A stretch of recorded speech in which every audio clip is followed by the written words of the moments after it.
see, it's not just me. Jack, why do you insist on doing this dumb internet shit on TV? I look and see, it's not just me. This place is a fucking joke, man. You're a clown. I quit. So many of us have stood where I stand. We are the young, so raise your hand. So many of us have stood where I stand. We are the young, so raise your hand. They call us problem child. We spend our lives on trial. We walk an endless mile. We are the youth gone wild. We stand and we won't fall. We're one and one for all. The writing's on the wall. We are the youth gone wild. No. It doesn't make logical sense. But it makes yes, of course. But it makes wrestling booking sense. Of course, this makes no sense. Of course, okay, it makes no sense. However, in pro wrestling booking, which often makes no sense, it would do that. It's about making money. It's not about anything else. Wrestling's always been about making money first and foremost. That's it. Yes, I look and see, it's not just me. Last weekend was the greatest weekend in AEW history. This is the greatest week. I look and see, it's not just me. Security, my safety, my life was in danger at a wrestling show. So many of us have stood where I stand. We are the young, so raise your hand. So many of us have stood where I stand. We are the young, so raise your hand. They call us problem child. We spend our lives on trial. We walk an endless mile. We are the youth gone wild. We stand and we won't fall. We're one and one for all. The writing's on the wall. We are the youth gone wild. They call us problem child. We spend our lives on trial. We walk an endless mile. We are the youth gone wild. We stand and we won't fall. We're one and one for all. The writing's on the wall. We are the youth gone wild. Living it wild. Yeah. If you're familiar with how we do things often here on these Wednesdays, it's a lot like one of my favorite movies, Time Cop. What? Fuck you. Fuck you. Yeah. What's happening, guys? Welcome to another eclectic edition of PWT live show. I was about to say podcast, but this is PWT live show. Yeah. I hope you guys like the new intro. I'm trying it out here. Hope everyone's doing well. Yeah, 70 of you in here already. Bickety bam, it's popping off. Dynamite's going off too. I guess as you guys file in that intro, I hope it didn't scare anyone away. Yeah, I hope you guys enjoyed that. Rather, round of applause for myself.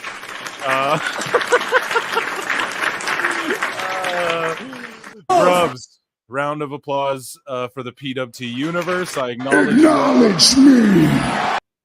And thank you all for being here. To those of you who, I don't know who if you guys notice or not, but like I've been kind of like on a hiatus from social media a little bit. Sorry about that. Please continue to send me things. Please continue to tag me and stuff. It seems like Discord might be the easiest way to, I'm kind of just breaking from it all a little bit, you know, as far as the socials, but like you guys know when I'm here. If there's a PLE, you know where to find me. If there's a pay-per-view, you know where to find me. If there's a Dynamite, you know where to find me. If there's a flute to be played and a Dave Meltzer lurking around, you guys know where to find me. So I'm at prowrestletimes everywhere on social media. Thank you guys so much. We're at like 4,100 subscribers almost. It's like 4,050 or like 4,060 around that mark. I'm so bad at remembering these numbers, but it's around that. And thank you so much. Absolutely incredible. And thank you so much for like the, I want to say 1,200 almost on at Pro Wrestle Times channel. So that's youtube.com/at Pro Wrestle Clips, youtube.com/at Pro Wrestle Times. Of course, I try and upload every single day. this new intro I uploaded today. Didn't get a lot of hits, but I'm going to force you guys all to watch it at the start of the show and possibly the end too. Who knows? So I don't know if you can ever get rid of the Jericho. How's everybody doing? I see everyone was liking the video up. I hope we are all liggity liked up in there. I see a lot of horses racing. See a lot of hooves. I see a lot of flutes. Man, I missed you guys. I appreciate you guys so much, more than you know. Let's see what the chat's talking about, and then we'll talk about this Dynamite. Well, we'll talk about it already to start off. Like, apparently some planes couldn't make it out or something. The attendance, I think they said there's like about 1,000 people in attendance tonight. I could be wrong. Again, I've been off the webs as much. Of course, it took me 2 seconds on X. One convo with Meltzer said what, and I trust me, I'm all in the know, but it's everything's everywhere, obviously. But yeah, MJF and Fletcher throwing down, and it's like a thrown together card, I guess, due to planes not being able to land. But a lot of people are theorizing like, no, this house is the shits, and there's drama in AEW right now, and give certain people a week off and stuff like that. So, yeah, hopefully Callis is at commentary for some reason. Oh, right, because he's with Fletch, right? So you can never keep track of this nonsense. It's like, okay, is Fletch in a group with Osprey or Callis? Oh, but Callis got Osprey to team with them before in the New Japan show, so it doesn't. Fuck me. Swear too much. Shaggy Filth, let me handle some business. Shaggy Filth 73. I'll give you a bruv. Gifted 1 Pro Wrestle Clips membership. I hope either my biggest advocate or my biggest hater got that, Shaggy Filth. So thank you very much for that. Here, let me share the card with you guys, and gals. Hopefully, gals. I see Jonesy and some others in there. So let's see. Here's the card, basically, is what we got thrown together. I'm not going to boo-boo on it, right? But this is why you establish Ring of Honor as your NXT, because what happened when SmackDown planes couldn't land and couldn't take off? They brought NXT up, and NXT just stole the show. It was NXT, main roster NXT night. And it was brilliant. They could have did the same thing. It could have been like, holy shit, a bunch of ROH guys decide we're going to start invading or something. Why? Well, Tony's hotshot booking anyways every week. So why not do something crazy and get something to garner our interest past All In? Because I don't give a shit. You know what I mean? This crowd's super quiet and dead. And like, I could give a shit about this Dynamite, and it's no offense to any of these people. It's just, this is the build All In. We're like 3 weeks away. And it's like, we get MJF and Fletch, not even in the main event. They're just going to go however long. But then apparently, though, like the only matches we knew about was MJF and Fletch, right? Oh, sorry. I'll get that off the screen. I got another super chat here. Sorry, guys. I'm freaking... Bro. Plinian Pixel Art for $2. Phil, I feel attacked. I do too, Plinian. No. Don't we all? We're all victims, man. No, listen. Get used to that song, baby, because that wasn't... I had a fun time remixing it. I was laughing out loud at a bunch of that, and you'd be shocked. There was more stuff I wanted to fit in there, sound bites and clips that just wouldn't fit, time permitting,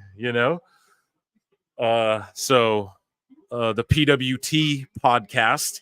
So this is the live show theme, but the podcast also has its own theme. And I'll be remixing that too with something funny for you guys coming down the pipeline as well. Thank you so much, Plinian Pixel Art and Shaggy Filth. And I try to... I'll plug it now, guys, before I forget, because I don't think I did. Memberships, 99 cents down below. Your name's in green. I try to respond and like show all the green ones, but for sure super chats get let through. You all probably already know that. And Speaking of which, let me look at what the chat is saying tonight, because I didn't really get a chance to do that because I wanted to go over this card. But let me just shout out Jarrett and Danielson will probably end up being a fucking awesome match. Anything goes, though. Why? You don't need them to have anything goes. And then there's a guest. What is it? Special guest referee or special guest timekeeper? Special guest. It's just special guest. So he'll be in the crowd. So what's the special guest situation? So if it's anything goes and he's a special ref or enforcer, then why is it anything goes? I don't know. This shit makes no sense. Tony Khan just wanted to book fucking Ricky the Dragon Steamboat, which, hey, if he's getting paid, I won't ever hate on Best it. guys, Tony Khan. And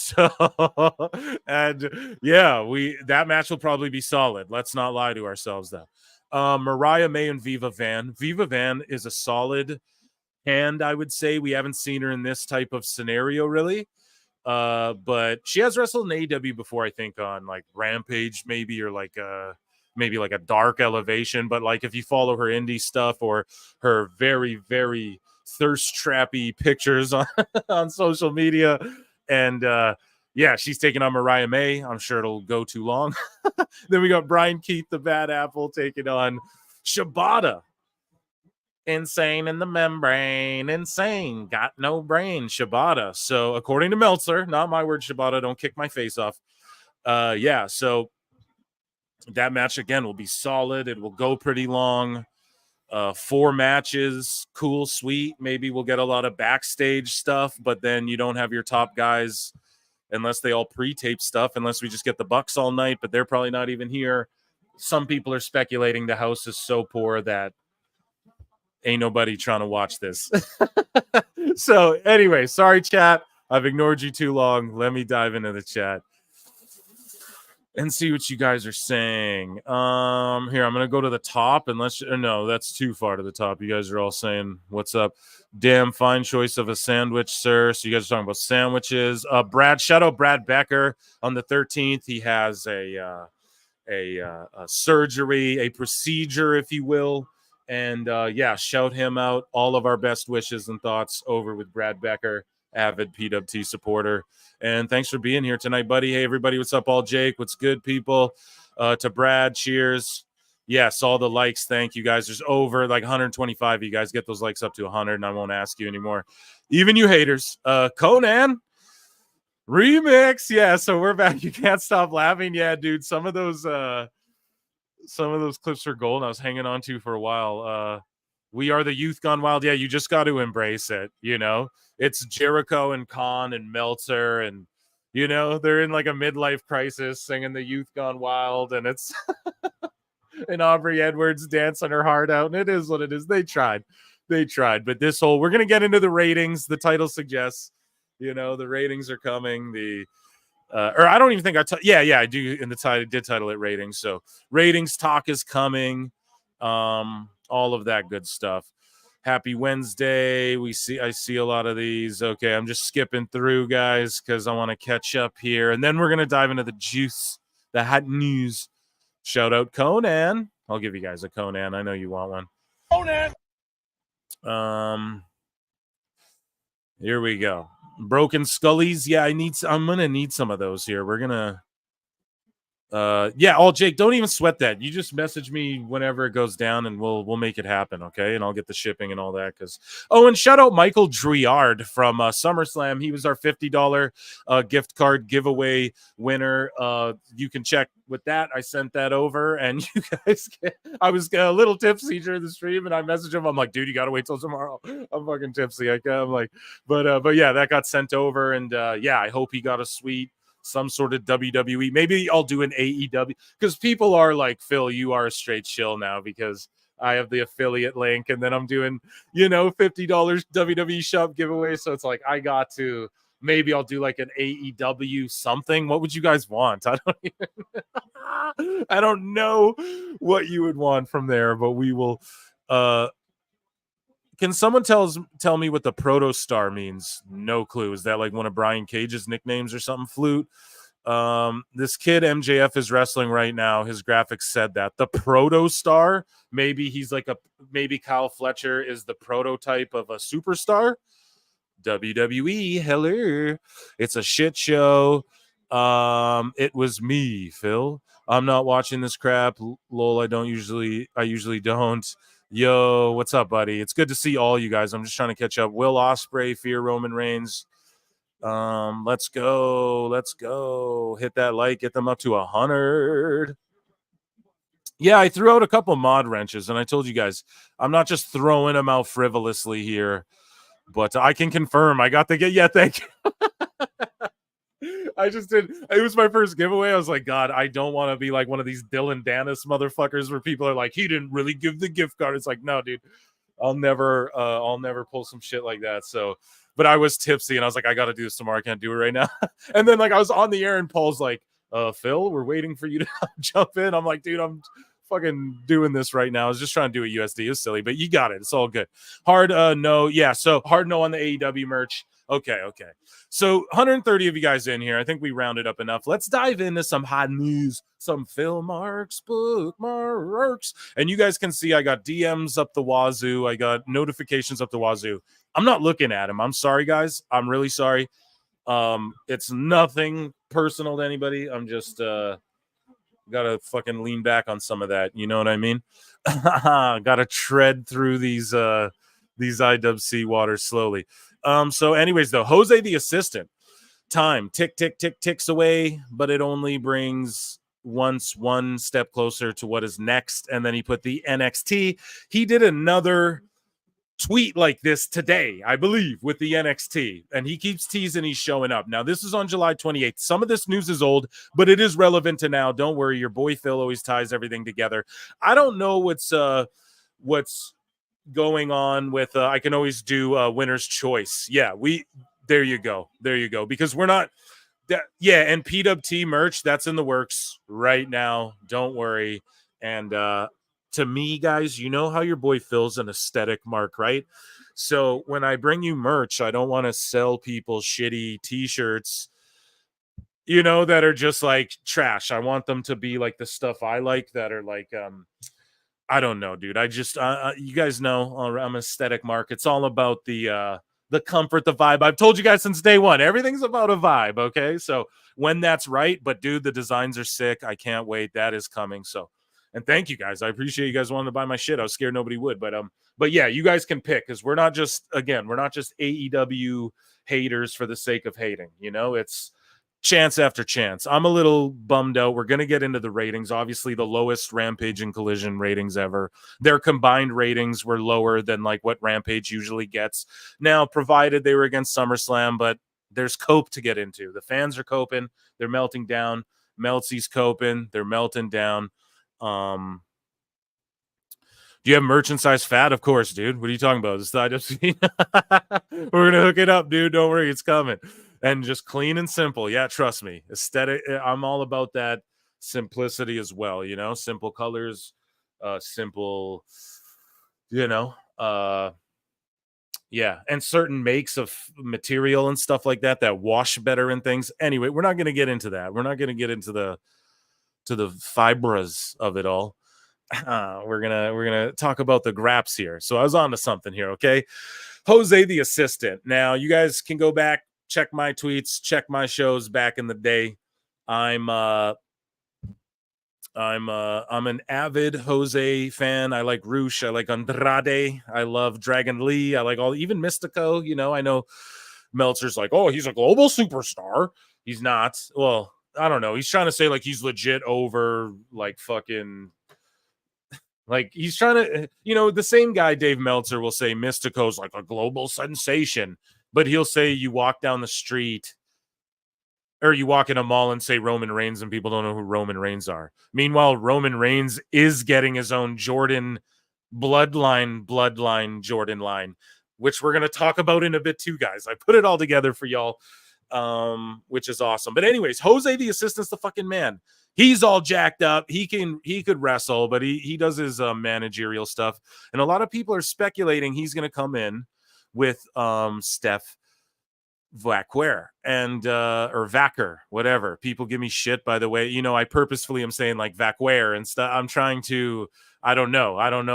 I'm just saying it how it is. So Vacker or Vacquer, I don't fucking know. Who cares? I'll say it every way so everyone's happy. Anyways, so here's Dave Meltzer. Now, I don't know if we need to give him a flute, but we will, because this is probably just speculation and bullshit. You guys know that. So let me see. Where is it? As the soundboard expands, some of these get a little here we go. So Julia is on her way. The thing I was told yesterday is that I could be, now this is a while ago, but I was told it could be as early as August 19th. I was told yesterday that Marigold thought that it would be the end of August. Okay.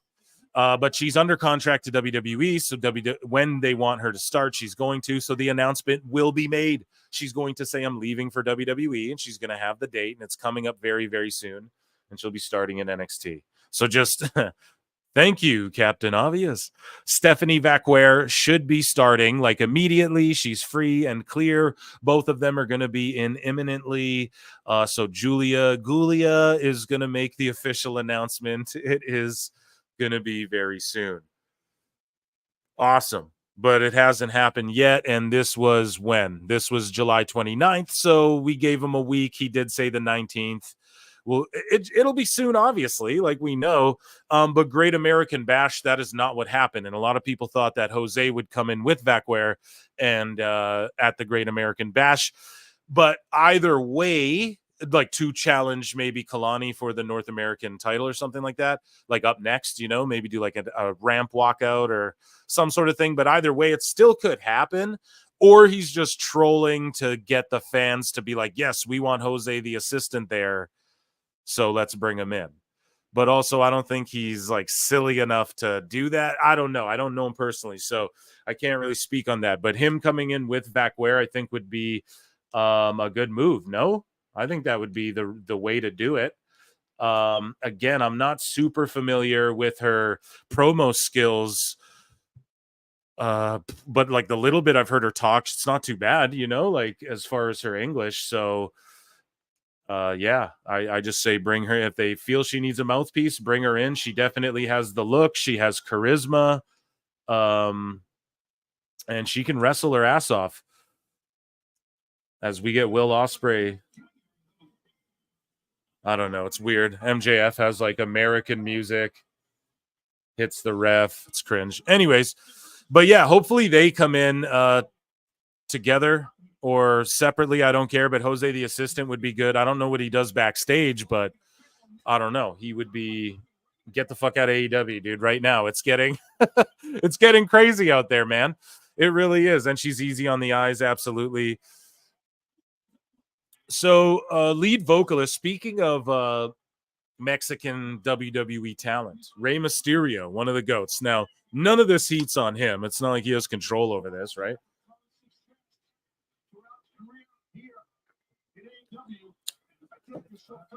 Oh, I'm drinking a Red Bull. It gives you wings. So, the lead vocalist of POD, Sonny Sandoval, isn't POD like Christian? Not that I care if they are. I'm just saying, like, or am I wrong about that? Don't they do that song? Boom, here comes the boom, ready or not. But he revealed WWE never paid them for using Booyaka 619 as Rey Mysterio's theme song. WWE offered publicity instead of financial gain, promising exposure. That's like one of those janky promoters, dude. Oh, yeah, you'll get to fucking open for this band. It's exposure, dude. Trust me. Your time and everything don't matter. A bunch of people will tweet you, man. Just tell them what your handle is. Jeepers, man. So I don't know. Hopefully they get compensated, but that was back in like a long time ago, man. So it doesn't shock me. Vince, yeah, we're not gonna pay them for this crap. But like, yeah, aren't the guy? Here come the boys from the South. I gotta. We are youth of a nation. Let's go. Colored already. So tired of AEW. Yeah. What's there to look forward to? This crowd's dead too. Crickets. Crickets. And like we're supposed to feel for Callis, who's like the evilest cocksucker, where they piped in booze and made us think he was getting booed like Dominic, and we hate him. And Shivani's like, "What a scumbag!" And we're supposed to like feel for this team of guys and Callis after he's like stabbed people and turned his back on everyone, and we're supposed to be like, "Oh man, these guys in the ring, I feel so bad for them." And Callis. And this evil Fletch, who is in this evil group, who like slammed Big Show through a car and beat up everyone we like. Like, this is fucking stupid, man. I'm so over it. That's why I'm so over it. I'm so over it. Phil, are you really going to give up on AEW after All In? I'm 2 weeks AEW free. Dude, I can't. I'm too much of a mark, but S marks, Phil S marks, right? I'm too much of a mark to just give up on it entirely. I feel, I'll always stay tapped in. But guys, I don't watch Collision anymore. Like, I don't throw Rampage on anymore. I fucking if I do, I'm literally just going to bed like match one. I'm just like, all right, it's on, and maybe I'll dream it. My dreams will probably be better because, yeah, I've sort of given up on that. I'm just not hyped for All In. This is the biggest fumble to like do this 2 years in a row and just not have any hype. Nothing of intrigue, bro. None of this shit like is intriguing. This whole card, even tonight, planes couldn't land, whatever. I'm interested in Jarrett and Danielson, but there's no fucking compelling stories. I don't care about mid heel faces. People aren't quite one or the other. I'm just so tired. If you guys can't tell, I'm flabbergasted. I don't know what to say anymore. Yeah, maybe some HLA will happen up next, so that'll be good. Yeah, Mariah May, I'll watch any day of the week, pal. I'll watch her on my plane. I mean, no, not there. In my bathroom. Not there either, pal. No, I'm sorry. Shut up. I'm sorry. It's too much sometimes. But yeah, she's pretty. But and then she's got this Owen Hart belt. So it's just everyone's got belts. The building's empty. They're dead. It's a dead crowd. No one cares. And the commentary's bad. And I'm just over it. Yeah, there you go. There's my dissection. I don't know if I'll give up fully, but we'll still do these shows like every Wednesday, no matter what. But if you guys can't tell, like, let's just focus on the bookmarks. And if it's turning around before our eyes, then there you go. Then it happens. But it's just going to be, I don't know how much longer I can fucking do this, So this girl didn't get an entrance, right? Viva Van. If she takes Mariah May to the limit, you might as well shut this show off. It's like, because, God, sorry. Thank you so much. By the way, let me give you a... Acknowledge me for that brilliant super chat. Thank you so much. Stephanie and Julia embrace the grind, bro. Yeah, they do, and they're doing their Marigold stuff, and Vacware's doing her well, she's wrestling in nowhere right now. She's just taking dimey thirst trap pictures and and getting ready for her in-ring debut in WWE, which I can't wait for, which most certainly will be against Roxanne Perez, or do they just have her come in and beat Kalani for that belt? It's got to be Roxanne. So Roxanne. So yeah, I'm excited for that, honestly. And Roxanne's doing great work. If you guys aren't watching NXT, that's what I'm saying. Like, we should be watching NXT. You guys want to hear me getting excited and mark out? You just want to hear me get mad all the time. You guys probably like the disappointment and roasting stuff for sure, but yeah, like I mark out when I'm watching here. Aubrey's in the ring. She's heavily involved, touching the athletes, yelling at them. So maybe we'll pay attention to this. But yeah, they do embrace the grind, and so do I, bruv. Joe Hendry's the GOAT. Yeah, yeah, guys, we're at 52 likes. There's 181 of y'all watching. Let's run them up to 100. 50 of you guys hit that like.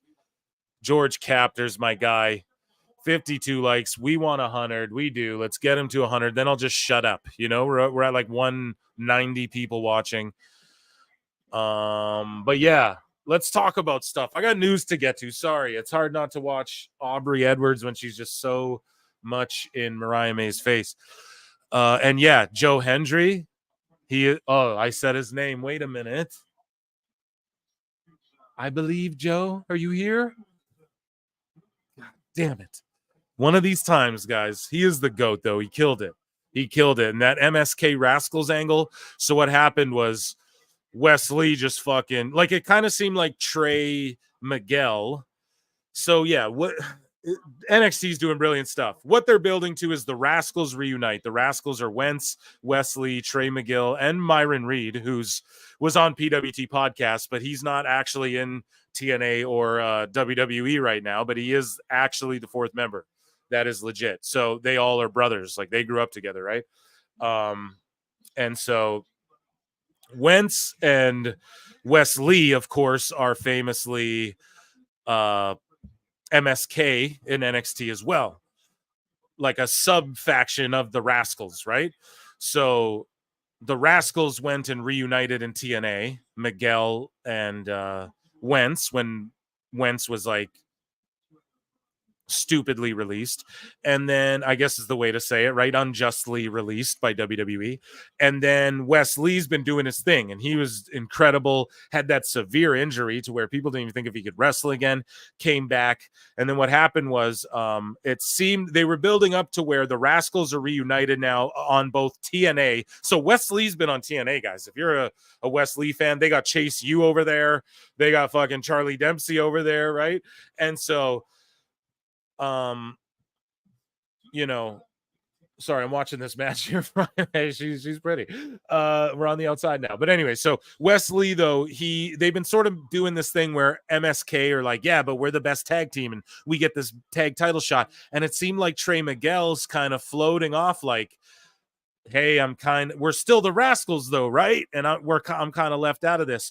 But then the craziness happened. Wesley turned on them both, and they're TNA guys, so it was crazy to have the NXT guy turn. But yeah, he super kicked Trey Miguel out of nowhere when they set it up to where it looked like Trey was gonna jump Wesley, but then he super kicks Trey, and then he just kicks Wentz in the balls, and it was fucking phenomenal. It was a great angle. Did someone say Joe Hendry? We did, dude.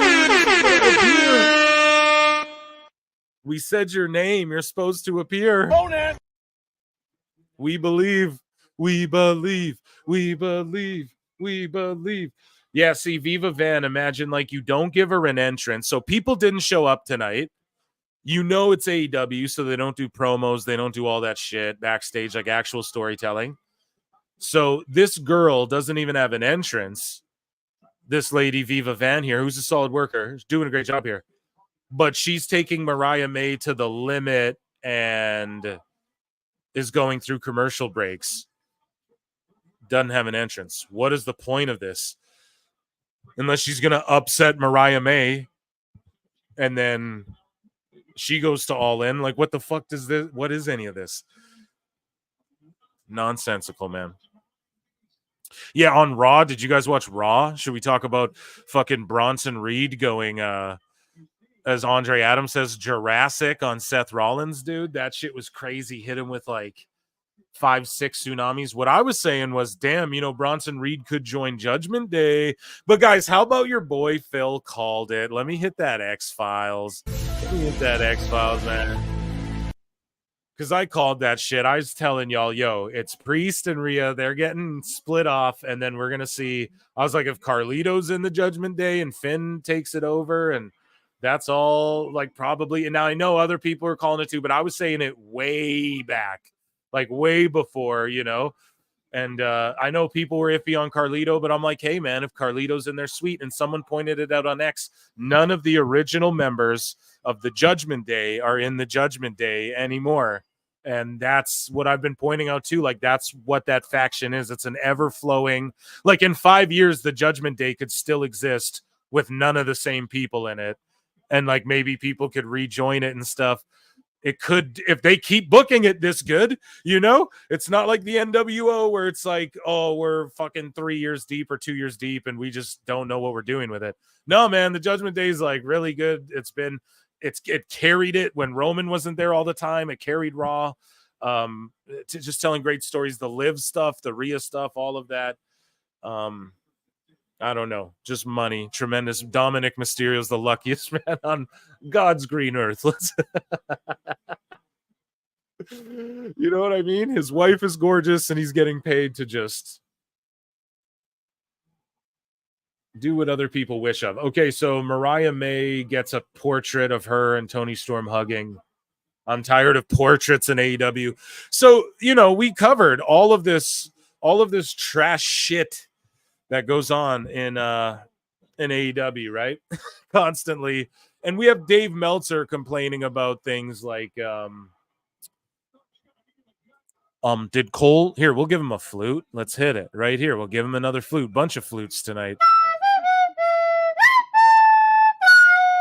So Dave Meltzer goes, did Cole really say this would be, you know, Punk's first, you know, singles match in, you know, WWE in, you know, 10 and a half years. It's, you know, his third since he returned. Where? So he wrestled once or twice on a house show. And then this guy's like, everyone knows house show. And shout out Julian Weeks. He goes, you know, everyone knows house shows aren't canon. Come on, dude. But I wouldn't even say that. I know they aren't canon. But I wouldn't even say that. I would just say, or like that we don't even need to take it to that level, is all I'm saying, Julian. You know, you can just say, look, dude, the fact you're even saying that, and you know that it's a fucking house show, because people do tabulate that record, you know, all like, this guy hasn't won a match all year. They count the fucking house show record as well. But it's just like, Dave, you know, it's his third. Okay, great. He wrestled Dom. It's his first on TV or on a pay-per-view in WWE in like 10 years. Stop. If you're going to nitpick like this, Dave, keep the same energy for AEW, but you don't. So that's why we play flutes, dog. That's why we're all gathered here today at the Church of PWT. So, yeah. Shut up, Dave. Here, I'll put the card back up. I guess I got the card. I'll put it back on the side. Sorry, guys. And then I'll scroll back down. Okay. Meltzer has no clue. So Meltzer doesn't believe that Seth Rollins' outfit on Raw was appropriate for the Punk McIntyre feud, and I'm sure he felt the same way. He did. Trust me, he talks about it. And he talked about it. Sorry, there's a Jack Perry promo where he's watching screens like a creeper, and it's just cringe. It's like, dude, you guys stay away from doing like devilly screen spooky guy stuff, because you wasted a year doing that to everyone and it amounted to fucking nothing, and we're a year removed from that shit. Crazy to think that was a year ago. We're a year removed and downhill. Anyway, sorry.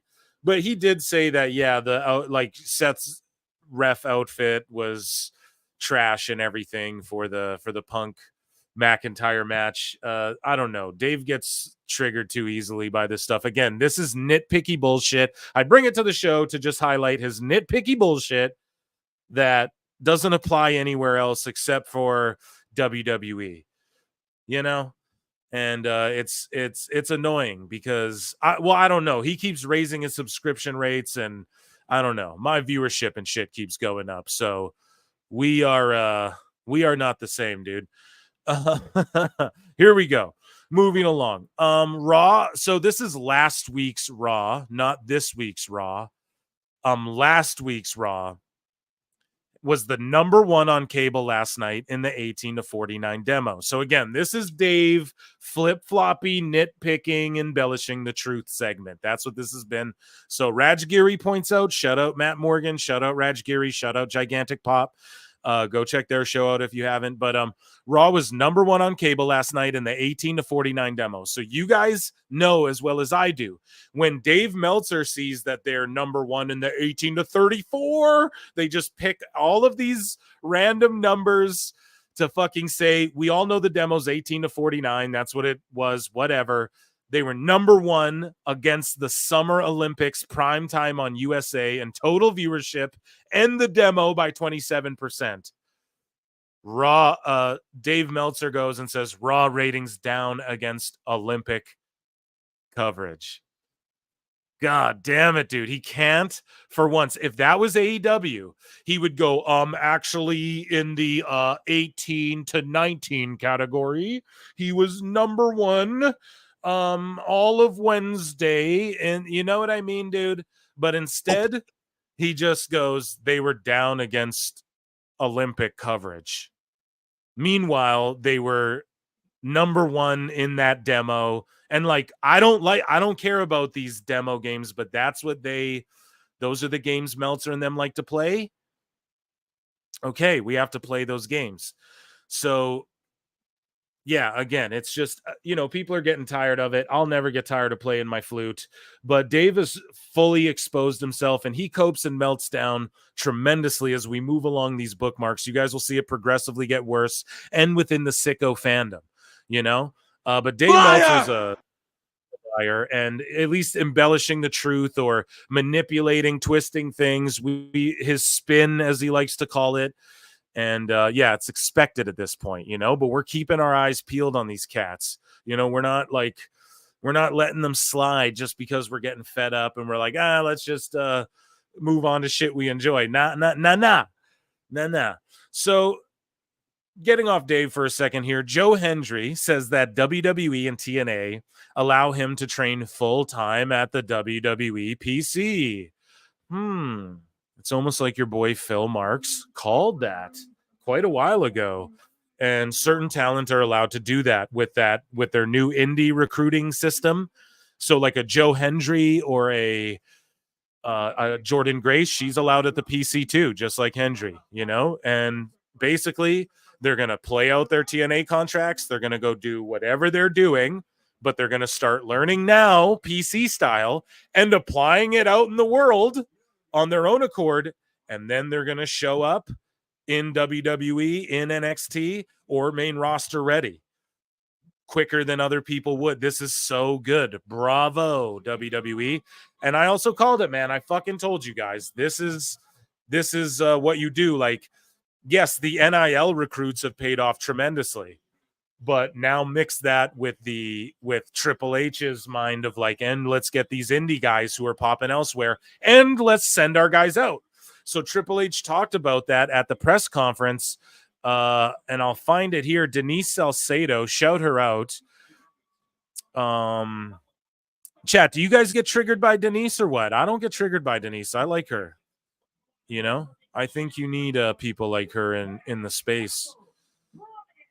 Because she's just trying to ask questions. Like, she's not trying to be like me. She's not trying to give her opinions and fucking break this. Or, like, she gives her opinions, but she's not riding or dying on, like, nope, this is right. And if you don't agree, it's not like that. She just does her job, So she doesn't trigger me. A lot of people get pissed by Denise, but I'll shout her out. But anyway, so she asked. Thankfully, somebody asked a good question as well about the TNA working relationship. And here we go. It's exactly what I told you guys for a long time on this show. So Denise Salcedo, Instinct Culture. So speaking of NXT, I did want to ask, because we're seeing this collaboration with TNA. And so I wanted to ask first and foremost, why WWE decided to pursue a longer, I guess you can say, relationship here with TNA from what we've been seeing, and also what we can expect from that, what the end game is, what the fans can expect from that. So I think, as we've said before, we're open for business, right? Whether that's what you see in NXT with TNA, or whether that's different international opportunities. We're going to look at what's best for WWE, but how does that benefit us? How does it benefit them? How does it benefit us? I think there's opportunities as you look at NXT. A lot of those those kids are young, and what they really need is repetitions. They need opportunities to go do. We can only create so many of them. Boom. That's what it is, man. There's invaluable experience points to be earned out there in the world of pro wrestling that you cannot get by just simply being in the developmental. Now, I'm not saying nobody can, but like obviously you look at like a Sol Ruka and you're like, okay, Phil, shut the fuck up. But it's, it's true though. There's things she could learn from someone like honestly, like let's say Mariah May came in or a Julia comes in. She could teach her a lot. They can learn from each other. And that's the environment. This is like the fucking fusion dance of the idea of like, no, we're getting pro athletes, pal, and we're going to train them from the ground up meets. And here's the indie guys and fusion, and then it fucking, we're getting ultimate WWE. It's why it's white hot. They're just firing on all cylinders. Now, good things don't last forever, but as long as they keep finding new, unique ways and staying open-minded, the longevity, man, open-mindedness, evolution is longevity, and evolution is a mystery. It's a change that no one sees. No one knows that better than Triple H. Sorry, guys. Let's let Hunter Hearst Helmsley tell you about it. So when we have opportunities to partner with others, help their business at the same time, get them on a platform that is seen by so many more people. Use the strength and the power of our brand across social media to help them. I think you'll see more of that, right? So when we have the opportunity to help them while at the same point in time getting the future of not just us, the future of this business, more opportunities and more reps to improve what they do as performers, to improve what they do on every aspect of what they go out day in and day out and do. The world is different now. There aren't. Hard to argue. I hope they don't. I'm like, damn, is WWE going to, give me shit for this one? It is off her YouTube and it's right below. So let's just continue. Yeah, how about Sapp? Like they get in that little feud with Fightful, and then Sapp and them are there at the press conference. And then what did he ask him too? I forget what his question was, but God, I expected someone, because didn't Wrestle Talk and Fightful break that Shane McMahon thing with AEW? So you'd think they'd ask him about that, but they'd probably get shut down. But it just goes to show you that WWE, they're not backing away. Like they want their pressers to be real pressers, whereas AEWs are just like hokey, whatever. I say if you do them, you got to do them fully real or fully kayfabe. Is what it is. But yeah, he asked him like just a whatever question. So I don't know. It's got to be hard for Triple H when like when you see the shit online about how they just glaze AEW, and it's beyond that. They talk about like AEW saved my life, like a lot of these Fightful people, which whatever, that's fine. But they go so hard on WWE. Some of them the people who work there have insinuated like horrible shit about Triple H and Shane or maybe not Shane, but Stephanie as well. And to see them, I don't know. It must be hard, but it just shows like Triple H being the bigger guy to, I don't know, just allow him even in there to ask questions after he's been the way he's been. But, even like Dana White, you look at the UFC and like even him, the people who are in those media scrums, all of those scrums suck now. They don't ask real shit because it's all like hand-chosen people, more or less. You know what I'm saying? So here, let me do that thing. More or less. So I just, I don't know. I'm trying to wrap my head around, like, I guess they're just trying to be the bigger people and show, like, no, we're not going to back down from the media no matter what. Ask me about Vince again or whatever. I don't care. But, or maybe he was baiting in the Shane McMahon question. Because my whole theory on the Shane McMahon thing is, like, you think Shane isn't calling Steph and Triple H on the phone? And, like, they're not laughing about that shit? I don't know. I just think And then Fightful broke that thing, so he wasn't going to take that time to ask that question about like, hey, what was up with that? Or did they just know they wouldn't get an answer, so they might as well ask something that they knew they'd get an answer to? I don't know. I'm giving everyone the benefit of the doubt here, but it's definitely weird. What are you guys saying in the chat? I agree with you. MF Cyclops. The only way you get close to the wrestlers is to be like Denise, got to kiss that ass. She doesn't kiss ass. She just toes the line. She just doesn't ruffle feathers. She just does her job. So I'll never be mad at someone just doing that, you know? By the way, a lot of XTNA guys produced. Yeah, absolutely. And then you got to remember Borash is backstage there doing creative stuff. It's all old TNA guys, man. And then you have the, they're running fucking NXT as it is, man, with Joe Hendry and the Rascals storyline and all that. You can't believe, was it Mercedes that took that picture? No, I don't think it's even Shane using Tony Khan. I think Tony Khan was using Shane McMahon. I think he was like, hey, let's invest in like Major League Soccer together. Or something. I keep saying that because I don't know. I just feel like that would be something he would try and get into, you know, but they're just meeting about other shit. And then he goes on AEW, you know, and then I swear it's that. And then who snapped that picture? It looks like Tony's hands caught in the cookie jar. Like it looks like his assistant. Oh, what do you guys want for lunch? Oh, okay. Got it, boss. And then, that's what it seems like to me. So it was literally a nothing burger, and it resulted in no ratings, which we're going to get into these no ratings in a while. Shane looks embarrassed. He does. He looks fucking embarrassed. Mercedes has an iPhone 4. Yeah, dude. It was taken like with someone pretending to take a picture. Like, oh, no, I'm not taking a picture. I'm just typing down what you want a turkey sub? Okay. What about sushi? Sushi. Yeah, Shane's face looked like he was like, excuse me, we're meeting here.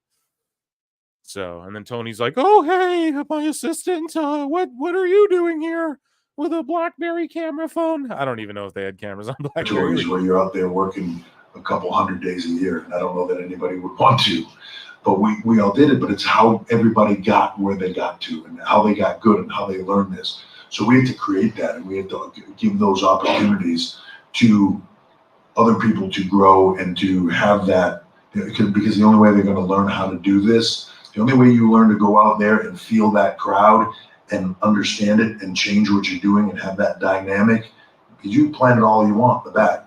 When you get out there, and that's where the magic happens. I don't care what anybody says. And those decisions, those in the moment game day decisions that are made there live, your nuances, that's what makes this great. So it's reps. It's really reps, especially when you're just starting in the business. So I want them to have that. So wait until New Japan goes, yeah, Tony, you fucking mark. You kind of had enough. It's, we're going with WWE now. Just wait till that happens. The meltdowns. We're getting to meltdowns, guys. Don't worry, they are coming. But yeah, shout out Joe Hendry and your boy calling it. Your boy Phil always calling it over here. So speaking of Dave, Uncle Dave, this is via Dave Shearer. Uncle Dave and Stimpy raised prices twice in the last 6 months or so, taking their rate well above quality content services. They made people on grandfathered deals pay their new rate. That worked out well. They sent this out today to expired and existing subbers. Brilliant. So they sent out this letter, and Meltzer said, what sent this to me too? And he's like, I unsubscribed like fucking years ago, and they're still sending me this or whatever. But they have a mailing list. They're just like, oh yeah, we'll just spam it to the people who don't want our mail anymore. We've missed having you as a part of our WON Figure 4 community, and we love to welcome you back. Since you left, we've added even more exciting exclusive content to keep you informed, such as subscriber exclusive reports from Meltzer posted through the week. Like, no, Dave, people don't want your news, bro. That's what they don't want. That's what they don't want. The price is wrong, Dave. Here, Rick71, I don't see in the chat a lot, so I'll throw this up. I love Cornette for his historical knowledge and road stories, but when it comes to any modern wrestling, I can't listen to him, but mostly because of Last. That guy just comes off like a cringy snark. I think he means smark. Hey, to each their own, you know? To each their own. And fucking Last is a mark. Let's be, dude, when he was a kid, he had Russo. His parents brought Russo to his birthday. Now, I'm not shitting on him. I'm just saying. His bar mitzvah or whatever. Yeah, his parents got Vince Russo to come there or some shit. You know what I mean? I'm not shitting on him at all. I love him to death, but we're all smarks. That's why we're here doing this. But it's, yeah, I mean, Cornette on modern shit. I think my whole take is what's old is new, dude. He's right, because it's all about the nuance and the selling and the storytelling. That's where we're at now in WWE. Wrestling's the biggest it's ever been again, because they're doing what they used to do. They're just slowing, and then they are mixing in the fucking modern stuff. But yes, if Cornette watched NXT, he'd probably shit all over it. Whereas I'm telling y'all, it's probably like the best, one of the best wrestling, or maybe he'd like it, but I don't know. Did I say Kona? I meant Cornette. He would probably shit all over NXT if he watched it, but I don't know. And Last, yeah, he's a smart. We're all smarts, dude. We love wrestling. So, anyways, though, yeah, he's talking about UFC. Imagine listening to Meltzer talk about UFC. I couldn't imagine that. There's so many good, competent people in that space. By God, you know, like there's no way he stands out in that space whatsoever. At Awful Wrestling, shout the bruv out. This was about a week ago. Sorry, I'm getting phone calls now, guys, on the live stream. So AEW and WBD's exclusive negotiating window has ended. This is per Fightful. WBD sources tell Fightful Select. So sorry, guys. Text whoever was calling me and telling them I'm on the air. Sorry.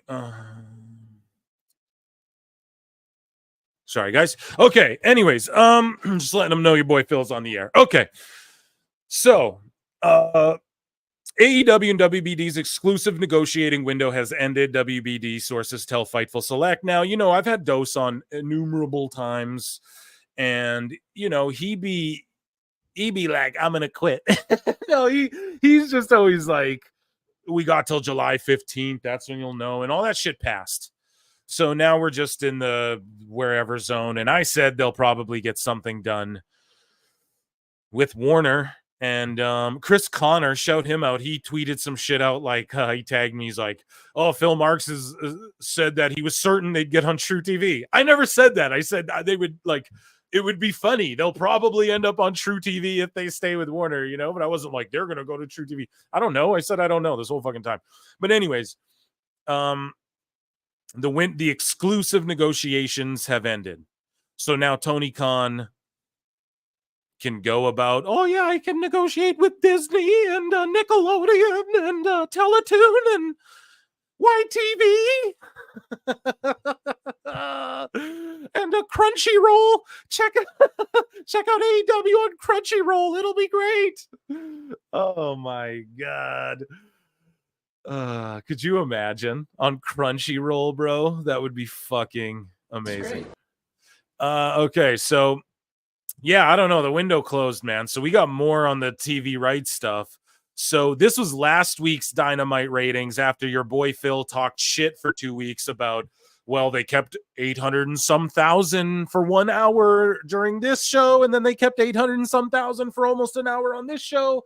They just need to do that for one whole show. And this was after the Shane McMahon meeting.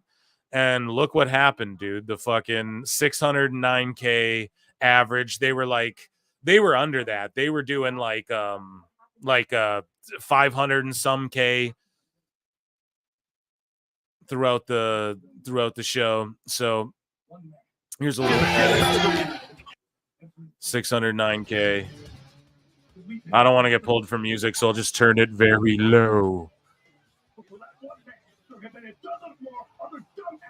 Damn, that's crazy. And someone made the fucking joke, did they shave down the stairs for that spot?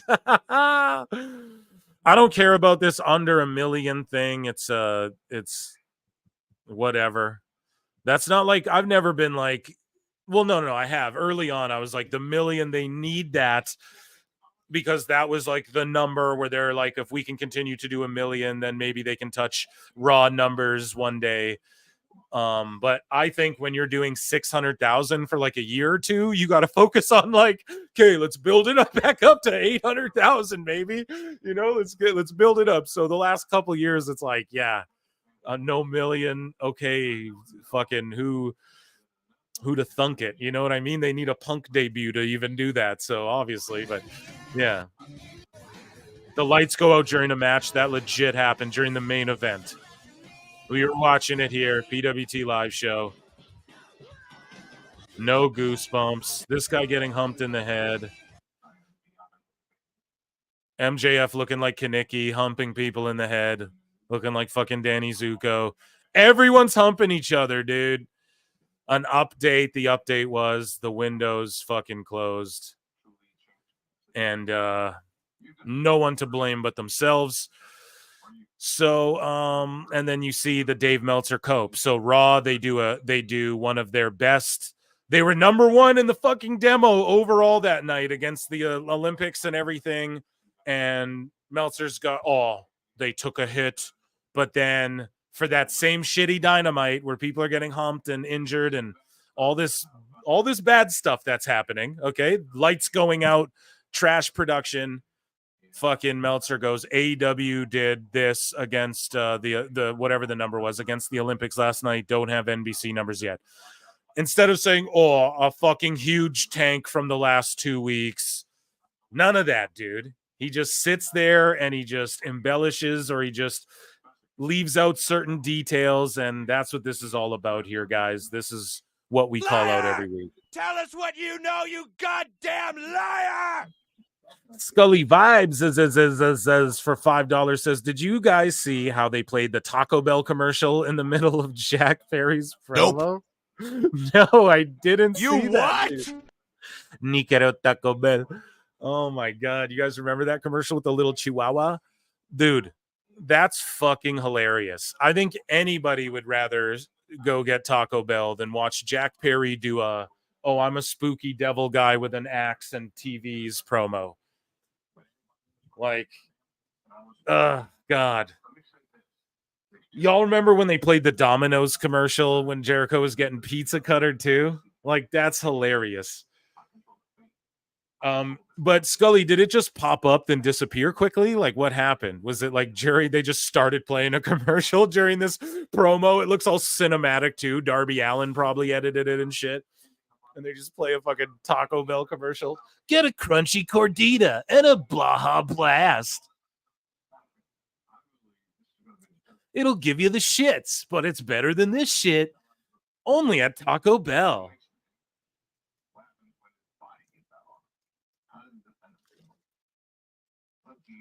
It's funny how Tony's always like, oh no, we'll just bring JR in for an interview. Thank you so much. Let me give you a for the super chat. I appreciate you so much. Yo quiero Taco Bell. Oh my goodness. They should use the dong. Yeah, instead of the Undertaker's gong, it's the fucking dong. Only at Taco Bell. Get a kid's meal and get an extra Cordita Crunch. And a Baja Blast Chill. For a limited time only. Dude, that shit's hilarious.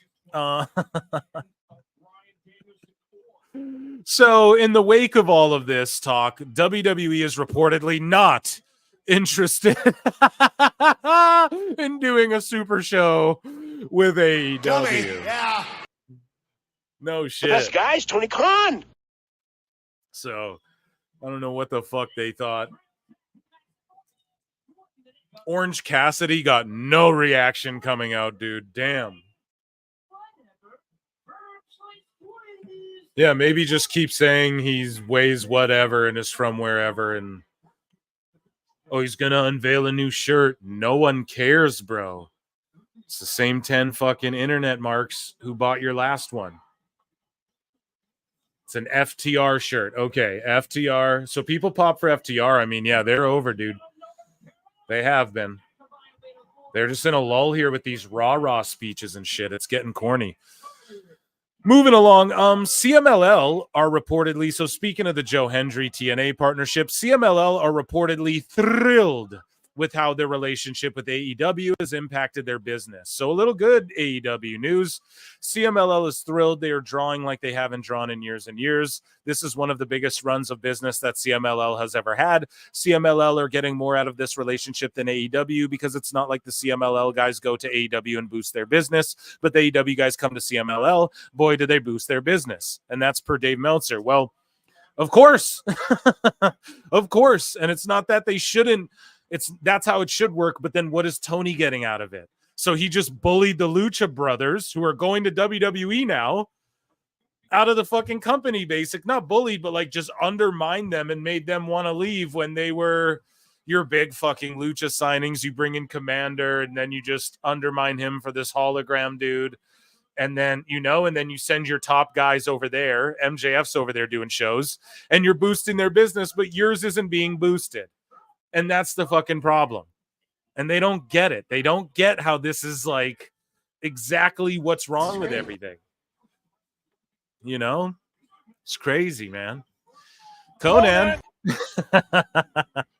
Triple A's booming too, man. Their fucking houses are packed. So more on AEW and that. So Dave Meltzer says, right now, based on revenues, it appears AEW pays slightly in excess of 55% of revenue as talent salaries. But some of that is based by the expectation of TV rights, leading to a huge increase in revenue in 2025. Oh my You God. what? You fucking mark! The best guy is Tony Khan. So, guys, they're paying 55% of the revenue they make to the talent. Now, you could say, oh, that's a good thing, Phil. But it's not really if it's like, listen, I don't know what WWE pays what percentage, okay? If you're not a real sport, okay? And I'm not shitting on pro wrestling whatsoever. But if you're not a real sport, I don't know how good that is. Do you know what I mean? Comparatively to anything else. But over half of whatever money they bring in, think of the money this guy's spending, goes to the roster at least. And that's not even, and some of that money that he's giving, over half the money he's bringing in, he's giving to the roster. And this is also speculation on Dave's end, right? But some of that is based on the expectation of this big TV rights deal landing in 2025, the revenue. So these people on the roster are getting paid right now and last year and before that, based off of this TV deal that they're hoping they were going to get, that the negotiations were then fucking the exclusivity was gone. And the revenue in 2025. So the TV deal and the revenue in 2025, which is diminishing, is factored into what he's been paying guys this whole fucking time. You fucking mark!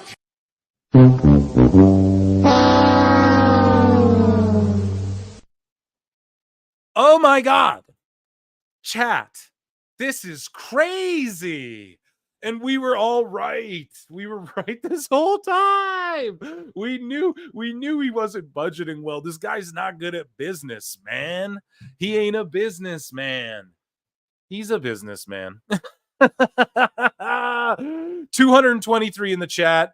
hit those likes, get to 100, and I'll stop asking. I'm going to start asking for 150 if you don't run them up to 100 quick, okay? 200, even you haters, run that shit up. Man, oh man, though. You can't make this up. It's exactly what we all thought this whole time.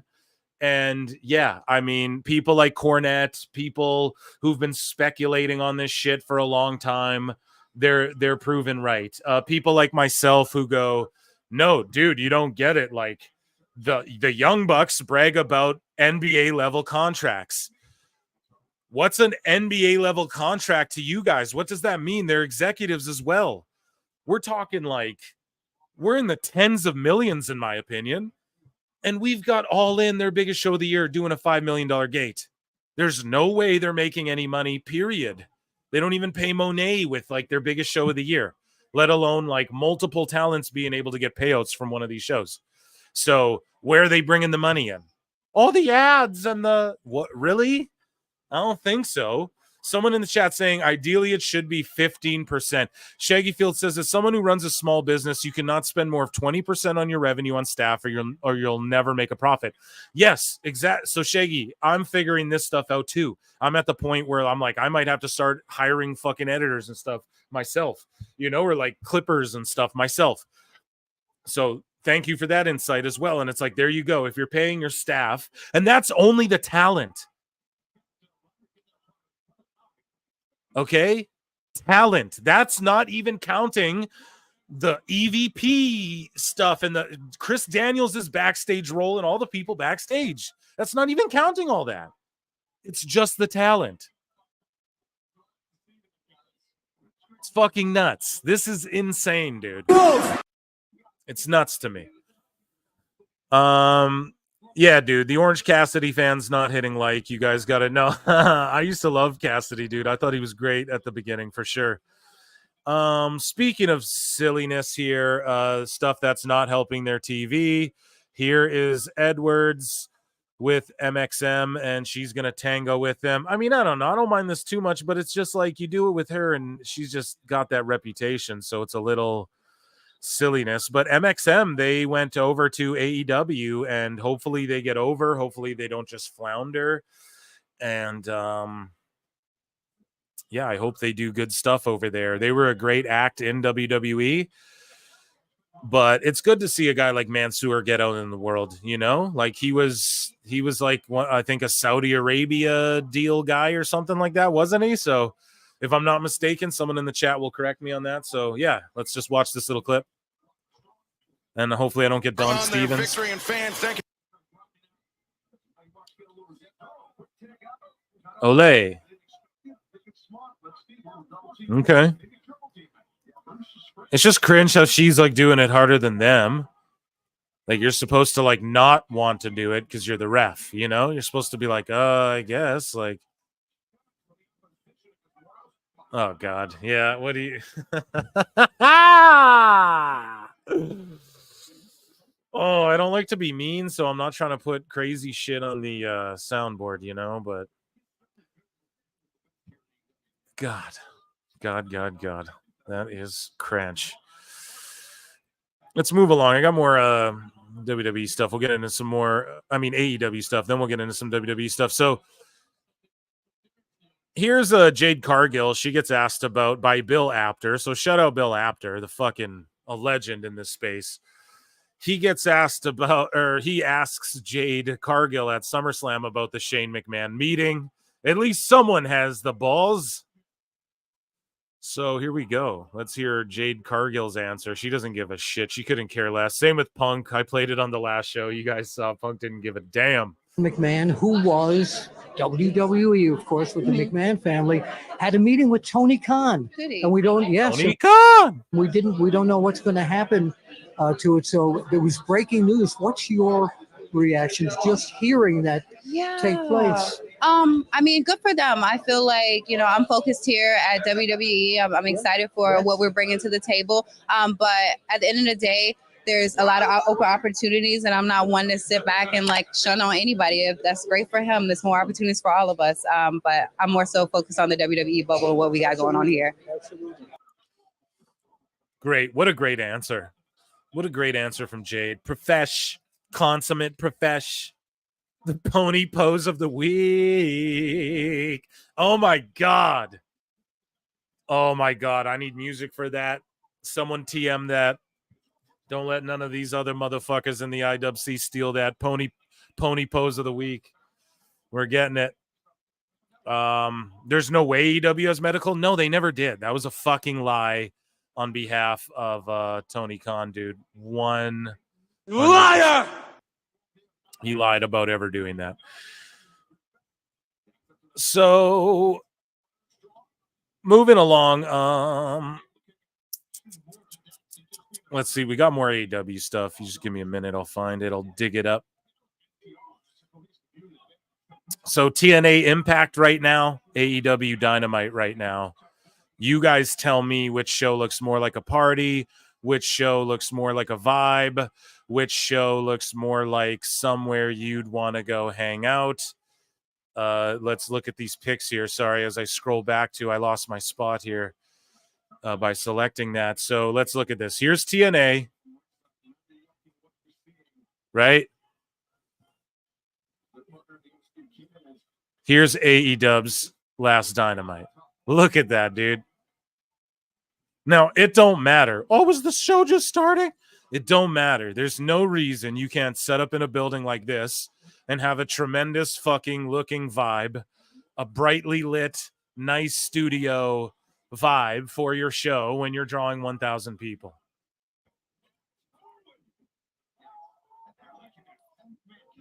That's insane. Like, look at that difference, man. Look at that. Jeepers, dude. It does look like they're setting up, or it's in between, or it's like the show's not yet starting, but still, man, it's no excuse. Like, look at the vibe. Just looks better aesthetically. God damn it. So here we go. Smart Mark Sterling on Collision. He legit broke his arm against Hologram. So Tony hires and pushes another botch machine. I don't want to shit on this Hologram guy, but yeah, this dude just from another dive, like Sky Blue just snapped her leg. How about we go a week where no one dives except for like your tippy top guy in the main event?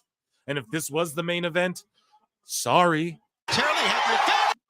But yeah, broke his arm legit. And I know shit happens. I'm sure Sterling will go, no, everything happened 100% correctly. But it's like, why are you taking a dive from Hologram when you're the fucking manager in this fucking match? Who's wrestling, you know? God damn it. I guess I should be watching Collision more to know, but it just seems silly that. And like, is Smart Mark Sterling with Mystico? So is that Mystico back there? And so Sterling is now randomly with Mystico, or are they on a team? I don't know, but for some reason the manager's getting dove on while this guy's laying there 10 feet away. So, yeah. I don't know what's going on there, folks, but yeah, so big business, right? Monet comes in. Oh, it's big business. We're doing big business. So at WWE Troll CEO, I'm sure he's in good faith, but Roman Reigns sold $800,000 in his new custom belt in 1 hour. Speaking of which, Roman Reigns, he got a new custom WWE belt. He generated $800,000 in revenue for WWE within 2 hours of his return at SummerSlam, dude. God damn. Acknowledge me. Acknowledge your tribal chief, chat. I don't give a fuck if you're a Cody crybaby or not. I want to see ones in that chat. Acknowledge your tribal chief. But yeah, dude, look at this belt. It's got the head of the table. Here, I'll leave that on the side there while we look at this next graphic, just to compare, right? This isn't lower one to raise another. It's just we got to humble these pricks. And we're going to get into some IWC mama meltdowns in a minute, okay? But yeah, we got to humble some motherfuckers here. So soon after, so within 2 hours, Roman Reigns made WWE $800,000 in revenue, right? He got all this new custom merch for sale, and there was this championship belt. WWE only had 1,316 belts, $600 a piece. So like, fuck, worth it. All of them were sold out within 1 hour, dude. Fucking biggest draw in pro wrestling right now, even though Cody is there, and shout out Cody, but these are the draws you have. Heading to SmackDown August 16th, I'll have picks. Scully, please get me pics of the merch as well. I want to, I know other people I fucking do things on my show. The motherfuckers start catching on, but we're gonna break this down because we've gone in deep on the fucking AEW merch side of things. It's not fair if we don't look at WWE's and compare. So I might not even do a side by side. I'm gonna just do we're just gonna mark out over WWE's merch. Maybe we'll do a side by side, but yes, send me their merch, please. And of course, packed house pictures and not that I don't care about the crowd. Just send me like a nice shot like we were looking at the TNA building. Those just look nice. And yeah, man, if you notice like anyone in the crowd that's like any wrestlers scoping, or if there's a dark match we should know about or anything like that, that'd be really cool. And yeah, I appreciate you, bud.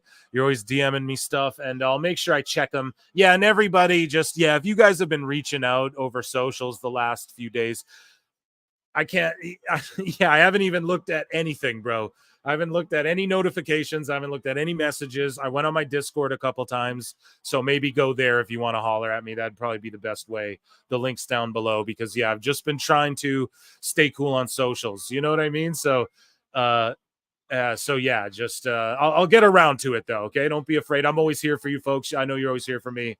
But, yeah, you got to shake that shit off sometimes. It's yeah. Here we go. I'm looking at this Taurus guy here in FTR. They're doing spots. Roosh is good shit. And then Orange comes in and just muddies it up. Anyways, though, back to this. So Roman's merch, man. Let's take a look at this. Look at that belt, dude. Look at that head of the table, the custom strap, the side plates. Yeah, dude. Just Roman crushing it. And on that front, we talked about it before. Roman is teaming up with the Bloodlines. The Bloodlines. He teamed up with the Jordans to do like the Bloodline line of Jordans, and people were like, Phil, it's not his original. The Bloodlines have been around since whatever. I know, but he did get his original Bloodlines. That was the whole collab, you fucking motherfuckers. That was why it was like meta and cool. And he got his own line of fucking Jordan, Air Jordan merch, like red and black stuff, right?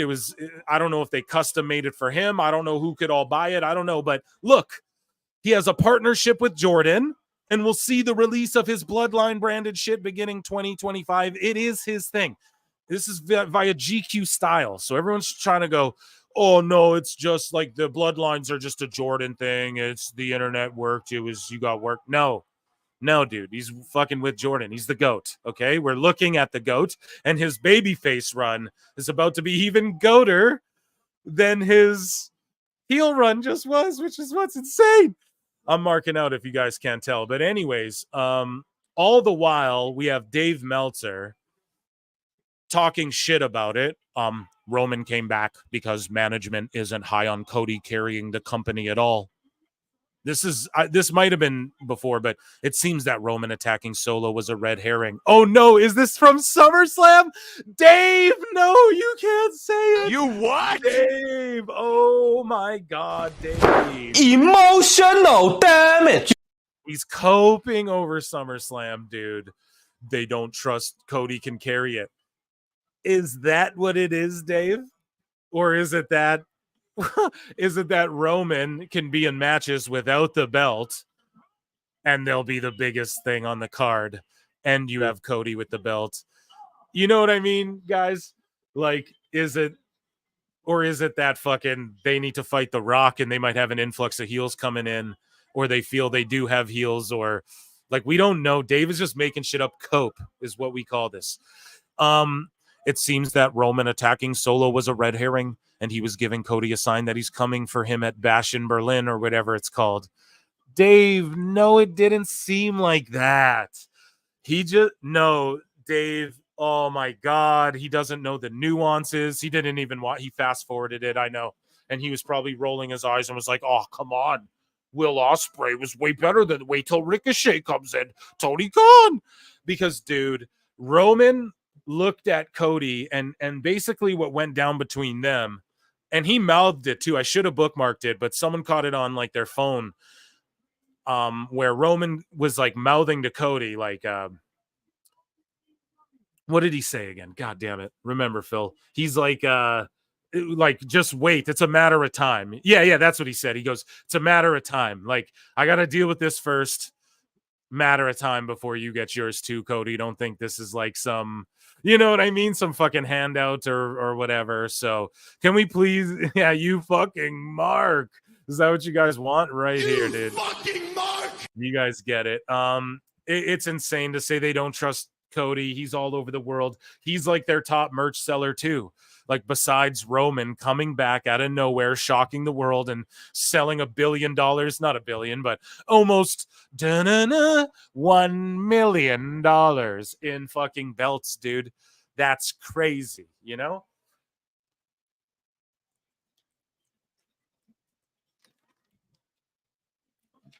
Soda water, had to hydrate. Yeah, it's insane.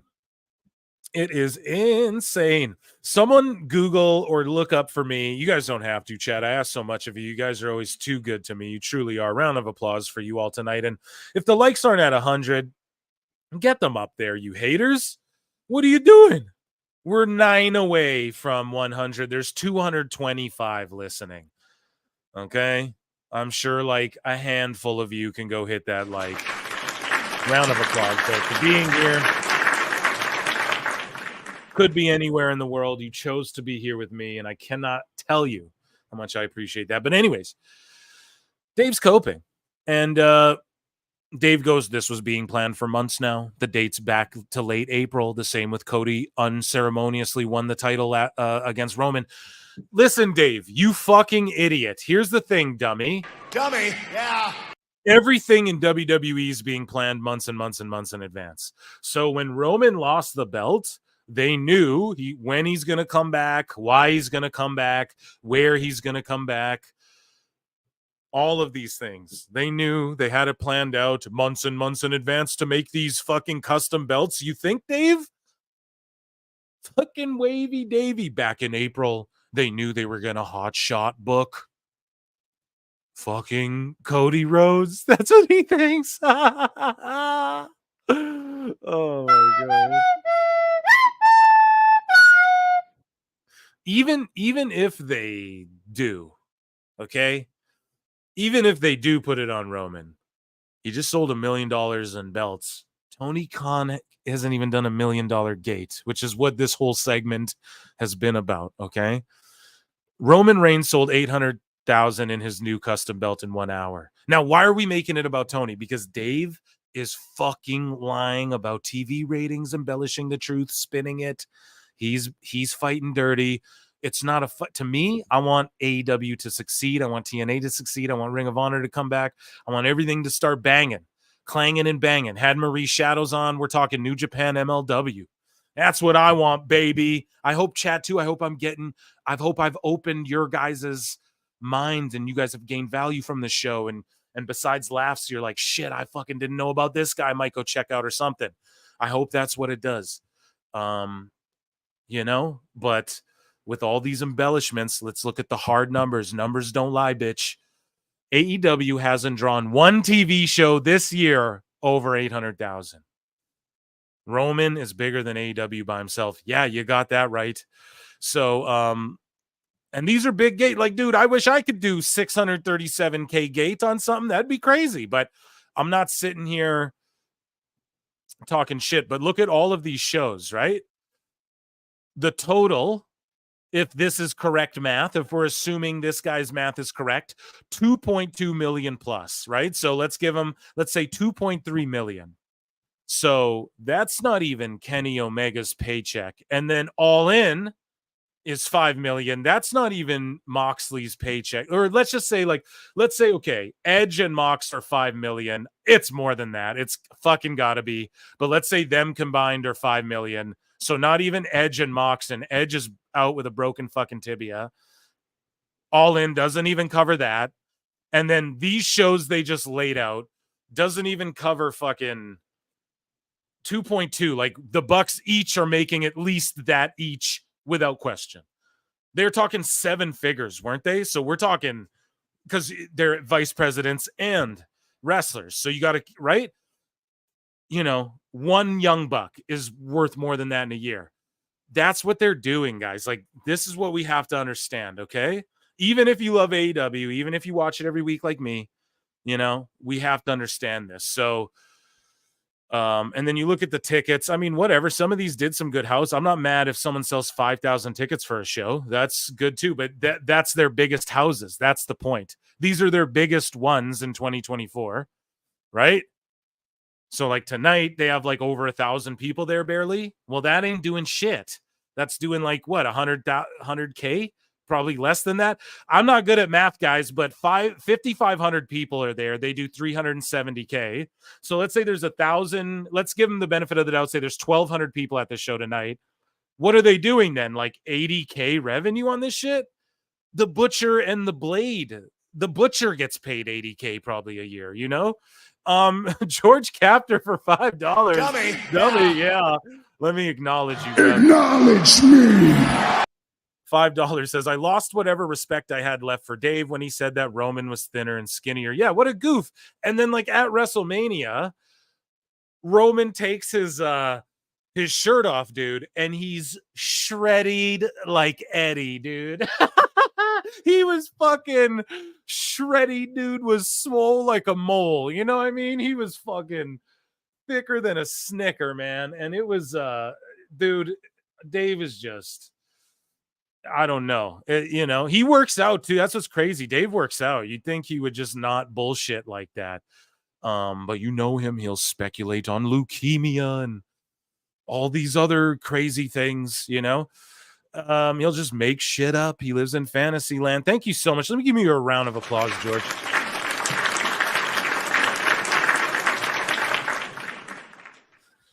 Oh man, I appreciate that. 100 likes, thank you. Yes, thank you. And that round of applause was for y'all too. Thank you so much. I'll stop asking, but hey, there's been like 230 plus watching the whole night. Get that up to flipping, and that's, yeah, I'd get that up to 150 if you guys want. That'd be amazing. I'd freak out, but you guys are the best. So I'll stop bugging you guys about it. But here comes the CEO Monet with Camille, who just looks like fucking a star, dude. Monet looks like a star too. I've always said it. I know a lot of people shit on her gear sometimes or her fits, and she's happily divorced. How crazy was that? Where I saw a lot of people in the IWC, and shout you out because I agree. I didn't do any retweets. I didn't do anything. And then I was off social media for a bit, for like 3 days there, I think, or something. And I'm probably going to continue that for a bit. But like, you know, people were saying like, well, people were just making comments about her relationship. And I'm not one, like, when people get divorced and shit, like, I don't care, man. It's none of my business, people's personal lives. Obviously, though, I've covered breakups and stuff on the show. I will cover it on the show. But it's just, as far as like them splitting up and people speculating, like, it just came out of nowhere. But the last we saw was like her shitting on him in that interview. So a lot of people were like, oh, he likes getting slapped around. She upgraded all. And I don't like to say anything like that until who knows, right? But then she did a whole fucking podcast just out of nowhere. Like, you had a podcast? Oh, you do YouTube? I need that on the soundboard, goddammit. I need Logan Paul when he's like, oh, you do YouTube? Oh shit, I need that on the soundboard. But yeah, he, like, you know, out of nowhere, she does YouTube, and she has a fucking pod. And she's like, I'm finally free, and I felt trapped and all this shit. And I'm not like telling anybody whatever. But then these tweets start coming out about, oh, there's a 9-year age gap and all that. And it's like, they're fucking adults, man. Can we stop all this craziness? let's be honest here. He's like the gear maker for WWE. As she left the company, a little bit goes by. She got insane fucking amounts of money, and she's way richer than him now. And she probably was before too, but now it's like probably insanely richer than him. And she probably did. Like, listen, man, you can look at the studies. I'm not here to fucking pull one of these, like, what is it called? Like the manosphere of YouTube, right? Like these fucking Tate guys. And I'm not pulling any of that, but just look it up, dude. Women divorce for like because of monetary reasons. So that could also mean, that doesn't mean to take money. That could also mean maybe they're dating married to some fucking bum, and they're like, I gotta break up with them. I'm not saying the dude's a bum, but I'm saying she is making, if the rumors are true, she's making insane amount of monies, right? She fucking left the dude. So let's not. Then she did a podcast going, I'm finally free. So I don't think it was that salacious, I guess, what people were saying, like, nah, she's upgraded. Because is that not breaking free? Is that not an upgrade in life? I mean, yeah, it kind of is, right? So she's got that money. She's hanging out with like billionaires and you know, getting into her acting thing, and she's the face of AEW now and making her millions and millions and can do whatever she wants, and they're not on the road together anymore. You know what I mean? Obviously, like the gear guy, I'm sure, is on the road. He's got to be there for last minute requests. He's got to be there to do all of these you know, different things, and they're in different companies. And it doesn't shock me what's shocking to me is when wrestlers are in different companies and then they're dating. I'm like, damn, that would be like, not that you want to be around your spouse all the time either. I don't know. I haven't been in that situation, I guess, but all I'm saying is that yeah, if she, listen, I'm not going to speculate on her marriage, but that is hilarious that she dropped a fucking pod about out of nowhere. Like, chat me up here, chat. Did she?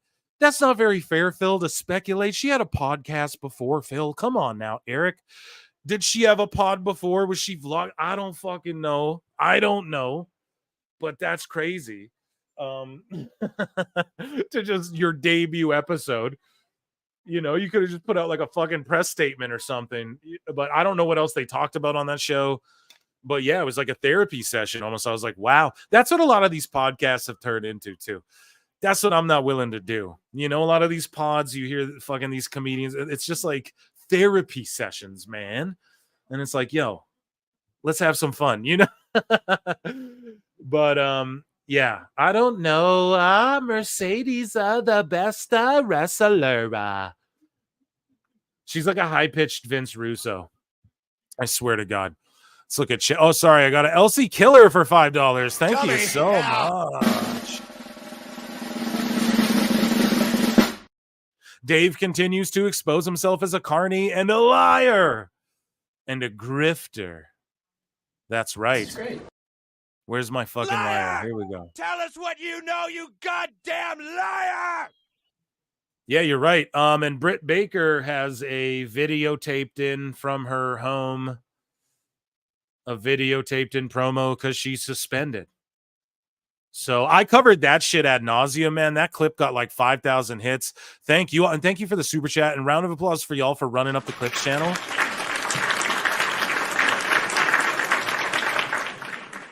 Because yeah, that I deep dove into that like fucking nobody else could, dude. I even broke down how these marks are citing fucking Brad Shepard and stuff. It was a hilarious, awesome clip. And yeah, pretty much I think we covered all bases there.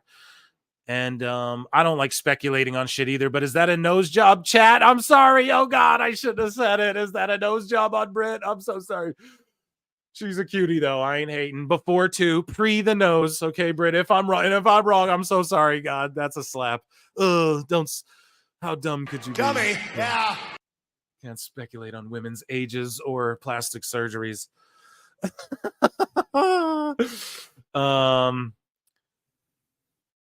Yeah, what was we need a new song for her here too. Yeah. Damn, that's crazy. Yeah, I dropped that song. Speaking of song, I dropped like that remix, and that shit got no hits. But like, I'm not a music channel, so I was like, I'm like, damn, I'm hoping to run that up, but it'll get thousands now because it's the fucking intro. You guys worked me into a shoot, brother. Here we go, though. Continuing along. Because I got WWE stuff to get to, too, man. So, speaking of AEW, though,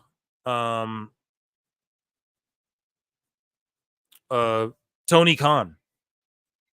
He tweets out, and this is yesterday. Thank you, Mr. David Zaslav and WBD, for having me in Paris for the trip of a lifetime. So he did take him to Paris, I guess. It's an exciting time. The future's very bright for AEW. Tomorrow on TBS. Don't miss Wednesday night AEW Dynamite. So he plugs it all. Da-da-da-da-da. So he just says, thank you for having me in Paris for the trip of a lifetime. We saw no pictures, but we did see pictures of David Zaslav in Paris out in public. Not with Tony Khan, though. So who knows if they even met. But I don't think Tony would lie about shit. Like, that's the thing. He'll like embellish as well, and he'll get hyped up and put his shit over and act like a carny, but he wouldn't just like lie about being on a trip with Zaslav. But he's thanking him for a trip, but not for a TV deal, or not for, oh, I can't wait to show you what we have coming. And the thing is, he put his fucking foot in his mouth, because Tony Khan did say it here. He had a tweet somewhere. I might have not bookmarked it by accident, but he was just saying like, oh, wait till we announce what we have. Like, we have this deal. You know, we're not going anywhere. Yeah, see, I didn't bookmark it like an idiot, but Tony tweeted some other shit out, put his foot in his mouth. And then, yeah, he's like, we had an epic run of Wednesdays in July. Like, not really. And then, yeah, it's just nothing about a TV deal. Just, he took me on a boat. You know, he took me on his yacht. And yeah, so that's hilarious. With flight cancellations, several AEW wrestlers are struggling to get to Dynamite tonight. Thankfully, everyone announced for tonight's shows here or en route. So what the fuck? So these were the people announced. So this was the card? Like, this wasn't a oh, man.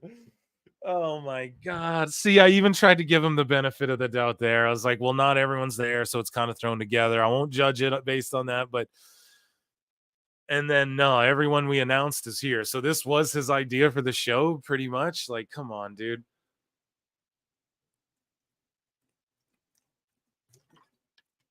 I don't think any flights were canceled. I think they had a bad house.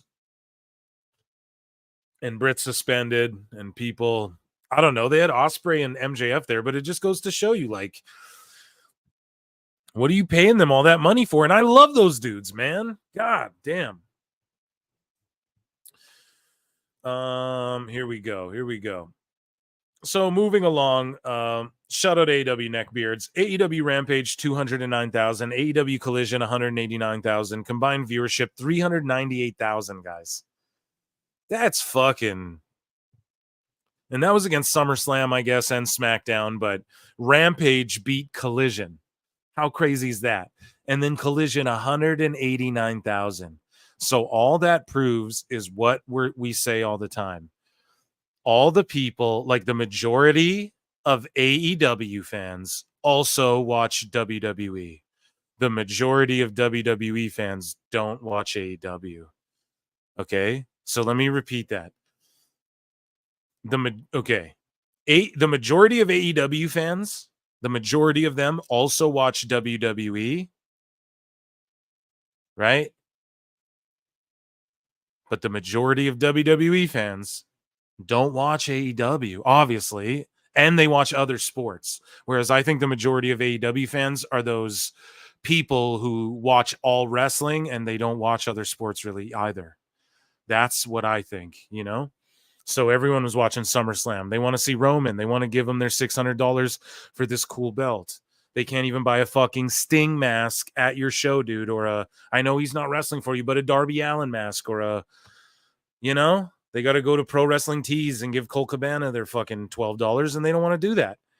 So, yeah, I don't know, man. I don't know what to tell you. I tried. So let's look at this little edit here. This will be cute. I said it more. But I love professional wrestling.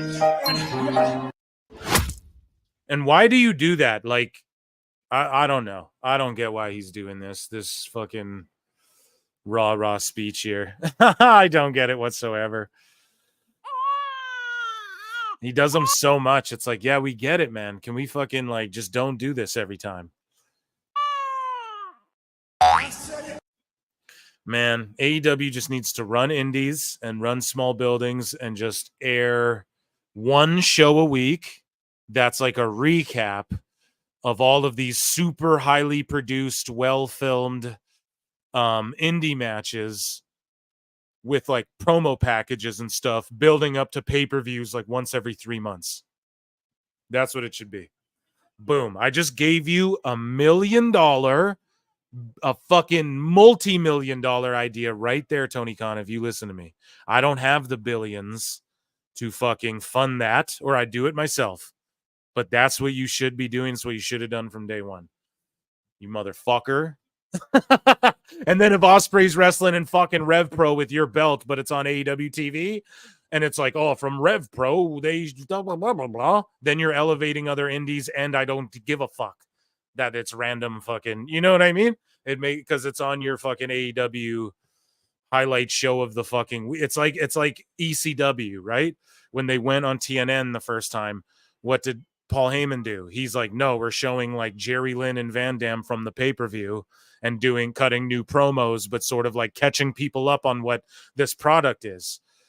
And then the network basically had them there as a placeholder to sneak WWF in, we know, or E, whatever. And that's why ultimately Heyman was even there. But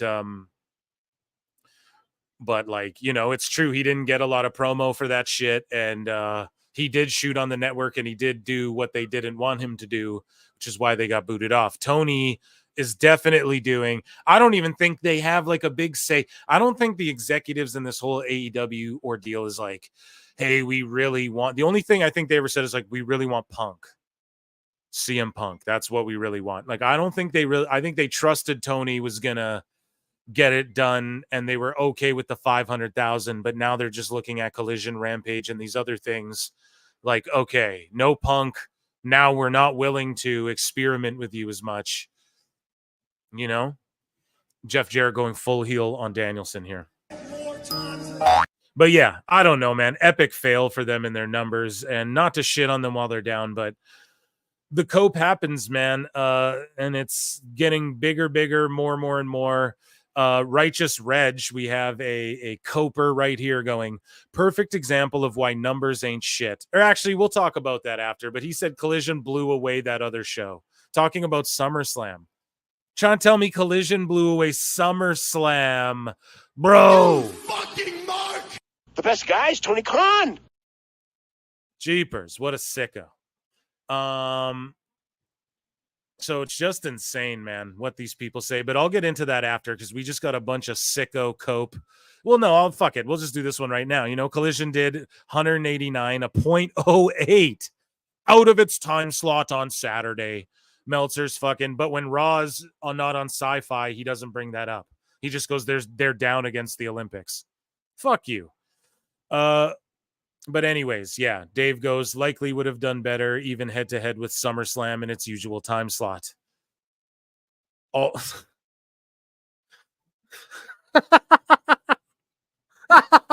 So he just believes that if they were in their normal time slot, they would have done better. Oh, Tony Khan should have listened to me on that one. Shut up, bitch! Also, compared to how hard WWE pushed the move to Sci-Fi on its show compared to AEW pushing. So now it's an effort of marketing. So WWE did their diligence and marketed the shit out of their fucking move to Sci-Fi. And Tony Khan didn't do that because he knew he's going up against SummerSlam. You're coping and seething. Emotional damage. You are coping so hard. I love singing to you guys, man. Yeah, and then Righteous Reg, perfect example of why numbers ain't shit. Collision blew away that other show when it comes to in-ring. No, it didn't. It was the far away better Saturday show to me. Well, you fucking suck, and so does this fucking show, dude, according to everyone else. Do you not get it? You're delusional. You're in a fucking bubble. You're in the minority, and it's not like it's like an objective thing at this point. It's not just like objectively speaking, your subjective preference in entertainment is shit to the fucking objective masses. Okay. Do you guys not do like, can we not fucking understand that? And it's cool. You don't have to go bow down and blow W, but you got to go, this is what WWE's doing over here is hot, man. It's hot. It's good. We got fucking Danielson and Jarrett doing the concession stand brawl. Now, again, if we didn't see this once a week in AEW, it would be good. But I don't know, man. I like these two guys, and they're actually laying the shit in. Jarrett goes full heel again after being like a fucking half a baby face the last couple weeks, seemingly. So it sucks they keep doing that. But fucking Jarrett is like the best guy they have in AEW, you know, currently. And this is actually good shit. I'm into this right now. But yeah, dude, these guys are fucking coping and going insane. We have our goat on the side there. Tony Khan claims many people are trying to sabotage AEW's success. He gets an X-Files for that. Tony, it's not many people are trying to sabotage. You're paranoid. Paranoid is a fucking bitch. And it will ruin it will only make you go downward and ruin the quality of your programming because you're worried about what everyone else is doing. People aren't sabotaging you, Tony. I'm not sabotaging you. I love you, bud. I want the show to be better. You surrounded yourself with the wrong marks who they don't care if your business does better or not.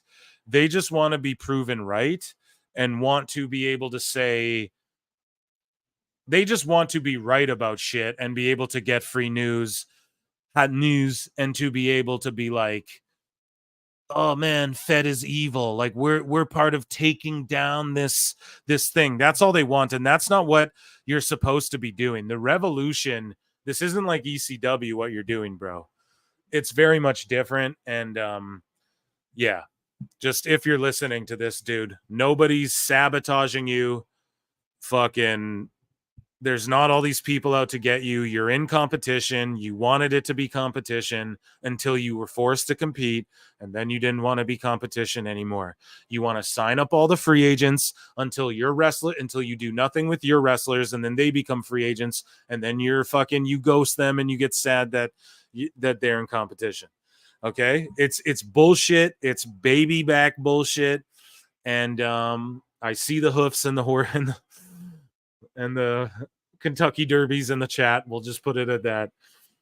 And yeah, man, it's very sad to see you just coping constantly and always doing this. It just turns people off of your product. We want to see you put your fucking feet down, chin up, and go, no, I'm going to keep swinging. You know what I mean? Like, okay, let's keep going. I'm going to keep swinging and I'm going to do my best. And where can I improve? Clearly this ain't working my way. So, and clearly I'm not smarter than everyone. It's not, oh, people need to catch on thing because it's been 5 years. They'd have caught on. So what can I do differently now that you're not doing that clearly. So once you do that, dude, things will start to change for better or worse. But yeah, and you called him Harvey Weinstein, and then you try to like leak pictures of you meeting with Harvey Weinstein's son. The best guy is Tony Khan. Like, it's crazy, bro. Really doesn't make sense. So just don't stop playing fucking victim and start doing work, bro. So on the Britt Baker stuff, just because we talked about it a moment ago, Meltzer said tweeted this out. So Ibu said, fucking Ibu, said that all of these things are true. MJF did punch a wall. MJF did 100% go into the women's locker room. The question now is, and the question that many fans have been asking is, then why did he not get suspended? The reason why he didn't get suspended is because of the context and order of these events. According to multiple sources, when MJF hit the wall, it was not a case of like he was in front of Britt Baker and he punched the wall right next to her. Apparently, he had his interaction and he walked very, very, very far down the hallway where no one was there and then hit a wall. Okay, then I give him credit for that. I guess, like, I don't know, dude. You shouldn't be doing that, but also kudos on him for like, hey, I'm going to remove myself away from shit. But then people clearly weren't so far removed that Ibu doesn't know it, like he was there watching you. But Ibu just talks shit all the time. So, which is a different context than like, you know, in the women's locker room punching walls. Yeah, nobody said he was in there punching walls. We just said he was fucking punched a wall, dude. And it was over a fight with Britt Baker. And if that's the case, then that's fucked. So either way, I don't know. Don't get that heated over an argument with Britt Baker. And this came in while we were on the air here, just before I went on the air, per Julian Weeks. Every time you think things are bad at WBD, it gets worse via discussing films. And yeah, I saw this earlier today, man. Warner Bros. Discovery just revealed that its TV networks are worth $9.1 billion less than they originally thought, dude. And they said they're letting go of the battle with you know, the NBA or whatever it was. You know what I mean? Scully Vibes is for $5. Best guys, Tony Khan. Not to sound like bad faith, but AEW is made up of guys that could never make it big or WWE didn't want. MJF and Ospreay are the only superstars there. Right, but even quantify that superstar, like, you know, come on, bro. Danielson's a bigger draw than Bruv. You know, like who they got no house here, bro. Like their biggest superstar is fucking Jeff Jarrett. No, for real though. Like it's crazy, man. So yeah, hopefully they you don't sound bad faith, dude. It's not bad faith. We've all been saying it so long that, and they've all been saying that it's bad faith. No, it fucking isn't, dude. If I had this pod during like year one AEW, everyone would be calling me an AEW ball licker. 100%, you know, because you could justify and defend a bunch of that shit for the first couple years, you know?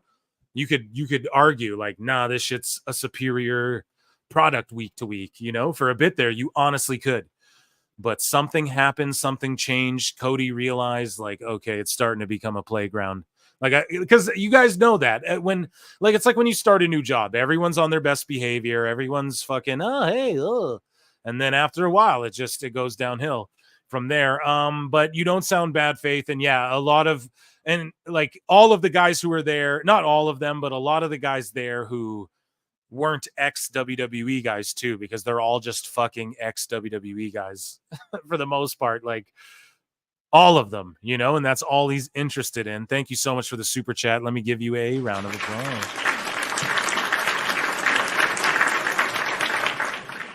But yeah, so David Zaslav's fucked. Took Tony on a trip. This means they've had a net loss of $10 billion in Q2 of 2024 alone. And they think they're laying out this huge TV deal for Tony Khan.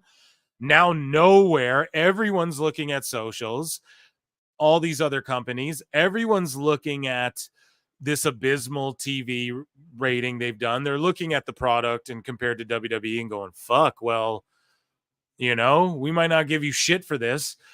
I don't know. If this stuff doesn't end up on True TV or just on streaming only, like Tony's just gonna make his own thing. We've already said it. He will never admit this thing's fucking gone. And yeah, we might see like Collision and Rampage turn into one show. I bet we'll see Ring of Honor get called AEW Ring of Honor, and we start seeing it just be Dynamite, maybe one show a week again, and it'll be 3 hours or something like that instead. You know, and he's going like, well, wait till the Netflix deal and we'll steal all those viewers. Like he's so bad at business. It's not even funny. It is not even fucking funny. But we were talking about the Britt Baker thing before, and people backstage at AEW are dismayed that the incident between Britt Baker and MJF leaked with the feeling that it didn't help anyone. Oh, you fucking think it didn't help anybody? Dude? What? Jesus. According to a report from Pete, and shut up PW Insider, but it's like, Jesus, you think the initial spark of the argument was likely an older issue that reignited following Baker's comments about, MJF being in the women's locker room. It confirms that neither MJF or Will Ospreay entered the women's locker room, with both conversations taking place in a common area backstage. So I guess Will Ospreay got involved too. Your two top bruvs. Like, what the fuck you guys doing, man?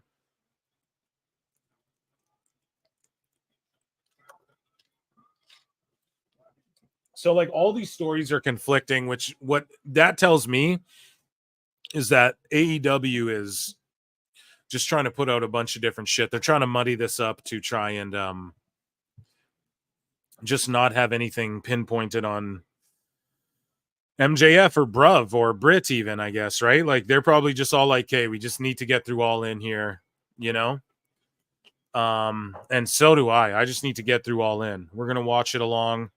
It'll be an epic time, but I don't know, man.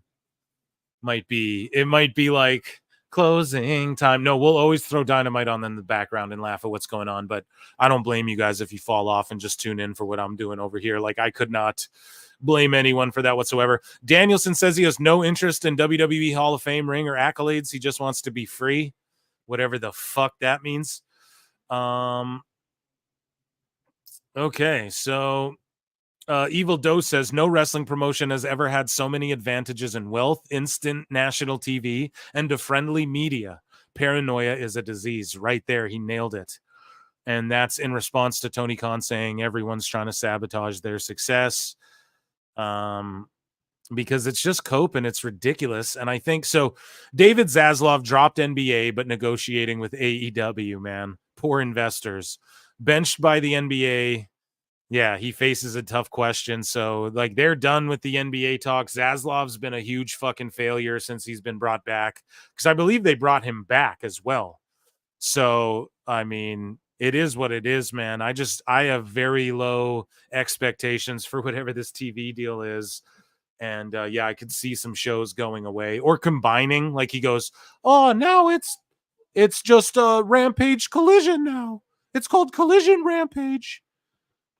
And it's just one show. I could see some like that happening because, yeah, I just don't know. I don't know what you do. And like they have way less money, so they're not giving him any fucking money. And then all of his salaries are based on him getting a big deal and all of this other stuff. Like the money they're going to make in 2025, and they're making less and less money each fucking week, man. So I don't know, dude. It's a scary time for them. Daniel Bryanson as well says, I'm really walking back this idea of wrestling forever. I just don't think I can do it. And especially the style of wrestling. Because what does he say? I lost my spot because this is what's kind of have happened. Doctors have said, okay, we clear you to wrestle this kind of wrestling. And I can't stop myself from doing this kind of wrestling. Danielson, you don't have to do this anymore. Just go be the GM of SmackDown again. Jesus Christ. God damn it. He just loves it too much. This is a guy. This is what protecting your athletes means, man. This guy will die in the ring gladly. Okay. And I just pray to God that doesn't happen at like Wembley. And don't hate on him for saying, I don't care about being in the Hall of Fame or anything. I just want to be free. So what he means by that is like, I don't want to be Jarrett got busted open on his chin. What Danielson means by that is like he doesn't want to be tied down to any company. And if becoming a Hall of Famer means being only associated to WWE and not being able to do whatever I want, then I'm not going to do that. But WWE's cool, man, especially now. They'll induct him and they'll sign a Legends deal with him where he'll appear in video games, even though he might wrestle somewhere else, or maybe they'll like leave him out of the games, but they have deals like that with Sting. Like they could be using Sting in all the 2K games and everything. They just haven't because he's been so featured so prominently on AEW TV. And yeah, that's why they don't do that. But yeah, I don't know. Danielson shouts you out. He's obviously going to lose to Swerve and retire, right? At All In. I mean, who knows? I don't want to say who cares because I love Danielson, but it's definitely I don't know, man. It's definitely just sad to see as of late the build to All In. You know, I'm just disappointed. We got Swerve coming out now, of course. And yeah, but what's awesome to see is all of the meltdowns and copes from the IWC, okay? Which we're going to get into a minute. Arn Anderson with Brock Anderson. Hello. We're at SummerSlam. Well, we'll get into that in a minute here because I'm just getting through the AEW stuff. So, Tony Khan says, right now is the most important time ever in AEW. We're on the verge of the most important deal we'll ever make. Dude, he just said they're on the verge of the most important deal they'll ever make. And then fucking WBD said, actually, we lost $10 billion. Dude. I think now over 5 years, it's really been building to this point where AEW is going to jump into the media rights and be a very profitable, successful company. This is great. The best guys, Tony Khan. Oh, man, Tony, you got to stop talking that shit. Like, does WBD give AEW? The only way I could see it is if they're like, here's a $500 million deal. Do they do that? Do you think that guy, Chad? Do you guys think that? I don't think that's. I don't think that's possible. I don't think that's possible. Right. And Scully Vibes says it. The winners of Wembley are predictable. They're predictable as fuck, dude. It's wild to go back and listen to Cornette from the first 1 to 2 years of AEW. He liked Adam Page. Dude, I could put all that shit over. I could break it all down, how good it was. We could do a retrospect even.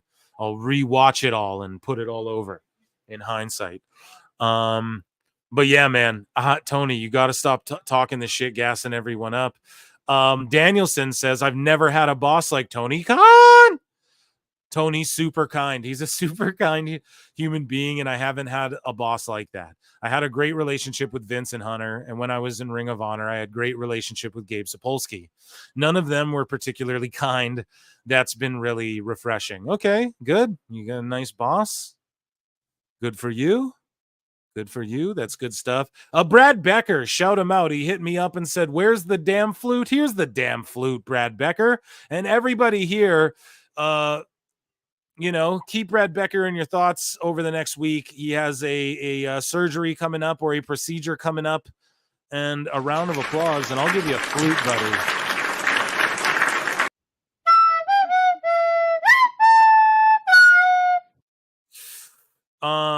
Did you see this shit? And yeah, so here's Meltzer coping. Collision did 189K out of its time slot. Likely would have done better even head-to-head with SummerSlam in its usual time slot. Also, compare how hard WWE pushed the move to sci-fi on its shows compared to AEW pushing the Collision time slot change. So we covered that, right? Now look at this shit. What's your point? WWE did a better job of publicizing its move. Dave, 100,000 people watched it. More people watched TNA this week, bro. That was it right there. Yeah, so Dave, just fucking cope, man. You got to shut up. You got to stop this stuff. It doesn't help your cause. Okay? All it does is make everybody think the shit you guys are talking about is pure buffoonery. WBD will report earnings today after the closing bell. Obviously, there will be much bigger fish to fry. Raj Giri tweeted that out. Turns out they have $9 or $10 billion less than everybody thought. So right there, dude. I think I covered all the little ones before we get into WWE news and just utter cope. We have the most hilarious cope and seethe from Meltzer, from the IWC, little WWE tidbits of news. I just wanted to kind of group all of the AEW stuff together, although AEW does tie into all of this, as it were. And yeah, I think I got them all. So here, we'll start at the bottom. Now we here. work our way to the top. That was Dynamite. Let me know, guys, what you guys think of in the chat. For 35 ZAR, I don't know what that is. Adrian Pfeiffer, I'm not sure what that is. I appreciate you so much for the 35 ZAR. I wouldn't be surprised if the only reason WBD still have interest in AEW at this point is due to all the success WWE is having. Wrestling is popular, right? But we've covered it on the show, dude. It's like all wrestling's popular right now, but AEW. You know, like it's the only shit like regressing while everything else is getting hot. But I do get your point. Like, you want to have wrestling, maybe we can get this to work, but they would have to step in and go, no more Tony Khan. But, you know, according to Meltzer and according to the Sickos, The best guys, Tony Khan. So, like, what can we do about it? You know, we got to sit here and suffer through it, watching this thing. I can't wait till it becomes AEE, All Elite Entertainment, down the line, because that's the only way it'll survive, dude. It's got to pull a WWE. You know, in WWE, people go, oh, WWE, it's fucking freaking. It's like, dude, no, they're just doing what the fuck do you think weekly studio wrestling was? What the fuck do you think the territories were? They just go in there and fucking everyone goes Broadway, and there's no story, and backstage there's no good interviews, and there's no you know, like, come on, man. These people are crazy how they try and perpetrate this shit. But thank you so much. And that is a great point, but I would just argue that a little bit and say, I just think that, yes, wrestling in general is, but fucking how hot is AEW right now? You know what I mean? I don't think it is. But guys, I got some cool shit to show you. I got some WWE stuff to show you, and then some AEW, just cope all around all of these things. Here's a 2-minute clip. Here's Ray Rougeau fighting Owen Hart in a work shoot, brother, in Montreal. And I just found this interesting. I wanted to bring it to you all. And yeah, I don't know. This is funny, man, seeing them work a shoot like this.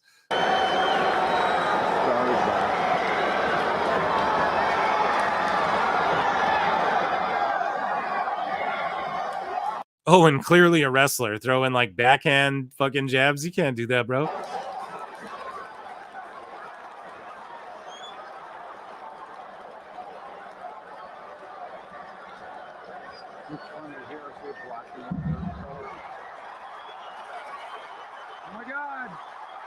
Bro, that's ultimate trust and work right there. Like, you see how he kind of lit him up, like on that first one, and then Owen dropped his hands and just started selling. Like, yeah, like just feeding him. Ultimate trust there that this guy just doesn't, you know.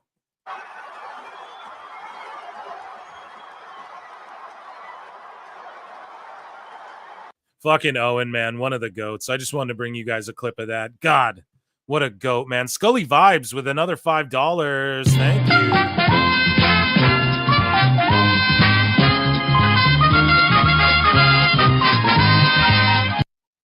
I don't know why I hit that one. Thank you. Ospreay put Swerve over to prove he wasn't a transitional champ, but then he dropped the belt to MJF to win it back at Wembley. You what? No, exactly, dude. This is great. Best booker, dude. Well, we'll talk about that because Dave, I'm pretty sure, is in here talking about. I've seen a bunch of these tweets out there. Dave is talking about, like, you know, Triple H is the best booker. Like, you can't pick Tony Khan, and his readers are turning on him, and they've been turning on him. We covered a bit of the Civil War last time on the last show as well, over the just some of the coverage of things. But yeah, so dude, you just pointed it out, and all the winners are completely fucking, yeah. We all know, you know. And shout out, man, our boy fucking LA Knight won the US title, beat Logan Paul. Roman Reigns came back. The prophecy was foretold. PWT in this bit. But yeah, Scully Vibes, dude, you fucking nailed it. It's so ass backwards. It's the goofiest shenanigans ever. And All In is just going to be all ass, in my opinion. So moving along here, I just wanted to show you guys that. I don't know if you guys enjoyed. Do you guys like that when I bring you like old throwback, like 90s clips of things and things? I like that little news, like Jonathan Torrens talking about, you know, like things like that, talking to wrestlers. Like, I love that stuff. So I don't know if you guys enjoy that, but it gives me the member berries. I member. But anyways, Lou Fisto, shout her out, fellow Canadian. So WWE sent text to all the talent with a bio and headshot of all the legends in attendance at SummerSlam. They were asked to give them the respect they deserve. If only it was like this everywhere, including on social media. To know where you are going, you must know where you came from. Fucking shout out Lou Fisto for that one. Round of applause. And for WWE.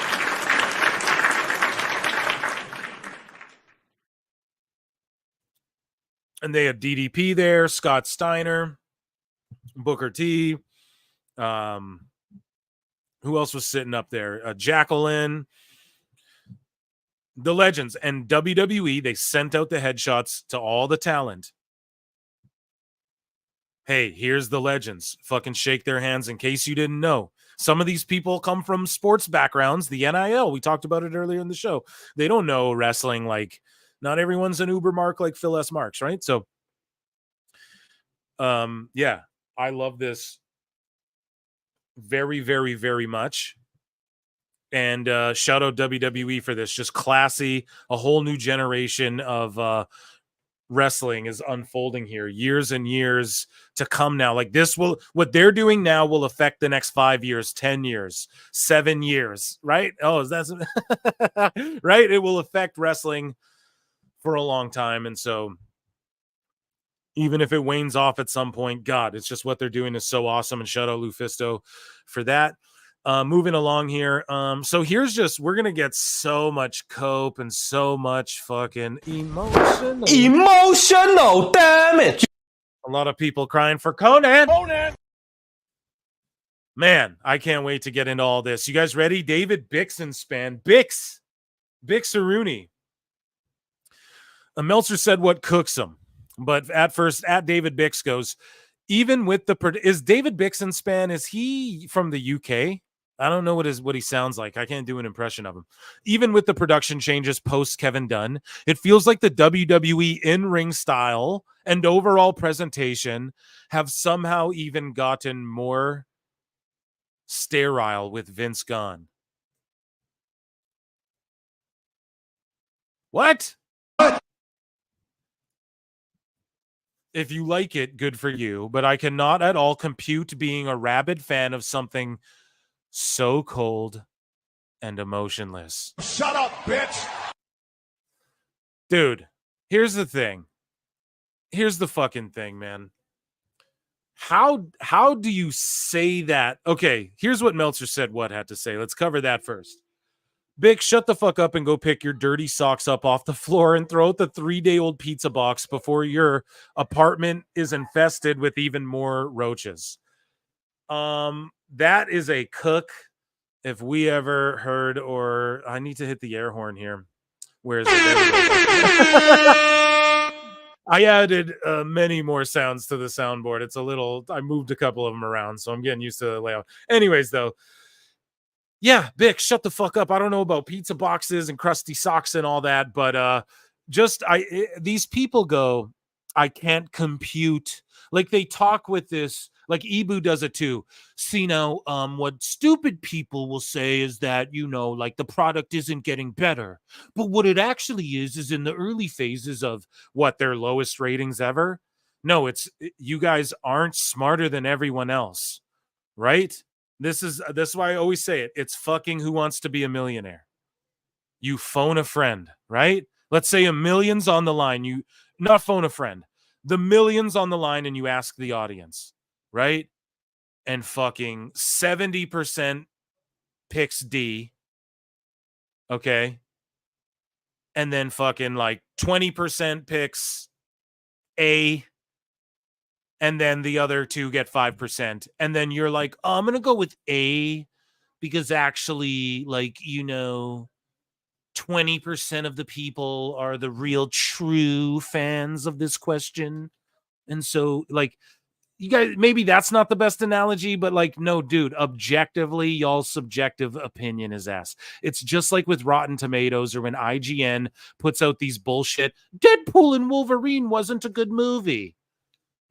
No, you guys are ass, and we know that what you guys have this weird fucking agenda. So like we know Deadpool and Wolverine was a good fucking movie.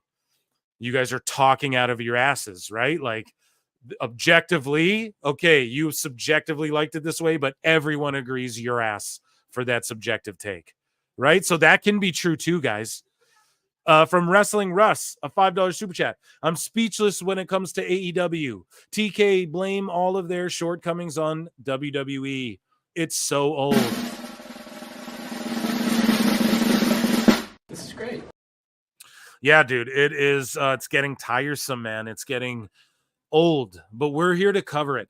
I don't get tired of covering it, though. Obviously, you guys don't get tired of listening to it either and just breaking it down. But you know, I don't know. I go deep with it, and the reason I do that is because we gotta. Sometimes just the simple things are those things that get overlooked, and that sort of makes them the deeper thing that needs to be looked at. Right. And so I love psychoanalyzing it all. I'm just a wrestling fan. And I don't know. Wrestling wars were always my favorite. WCW, WWE. Growing up, it was different. I didn't worry about Nielsen and that, but I could visually see the same way I judge AEW. I don't judge these wrestling shows on, oh, they all need to have 10,000 people there or else AEW in the mud. You guys know that. I say, put it in a fucking smaller room and light the building up. God damn it. I need to calm down here. Dummy. Yeah. But it's like, light the room up, put some cool lights, fucking make it feel intimate and cool then if you can't fill up these buildings anymore, dude. Stop doing this to the fans and the wrestlers. Like, figure it out. I'm not even fucking judging you paying all these wrestlers all this money. Like, I am now, because now the fucking egg's on your head after all this time. But don't, like, make the product look better. I'm always on Team TNA. They don't draw. Even when TNA wasn't fucking with WWE, I was putting TNA over. So why? Because they make it look cool. All right. It's all you got to do, dude. God damn it. Sorry. I'm going off tonight. So yeah, it's not about anything else. Stop crying fucking victim. Stop playing victim. Stop crying wolf. Stop blaming everything on WWE. Stop having conspiracy theories. The black helicopters. Everybody's out to get us.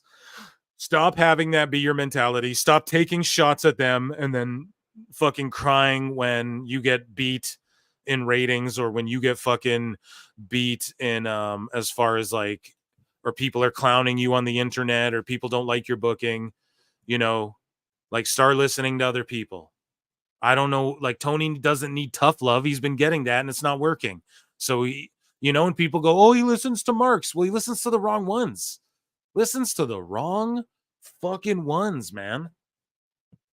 I got a family of wrestling fans. These marks will tell you the fucking truth in a heartbeat. So I'm speechless when it comes to AEW.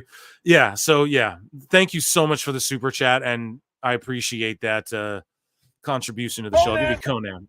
Conan for the help they need. So yeah, fuck Bix, I guess. I don't know. This is just crazy. They act elitist. They act smarter than everybody. We're keeping Brad Becker on the side for now here. If you see a Phil Marks bookmarks to show him love. Going into next week. I don't know if we'll be able to link up with him before then for his operation, but we're thinking of you, Brad. I've shouted you out like a million times during the show. It's because you're my bud. So Jim Ross says, Michael Cole does his job today better than I did my job then, by God, King. So shout out Michael Cole, the GOAT. And especially now that Vince isn't, now tell them to kiss. Now call him, oh man. Now call him Prince Puma. No, that's too. Vince wouldn't say that. But yeah, that's a Tony Khan thing. Now call him Prince Puma. No, but they were doing that on WWE, which I do appreciate. Shout out Lucha Underground. But yeah, dude. So the marks, man. SummerSlam happens.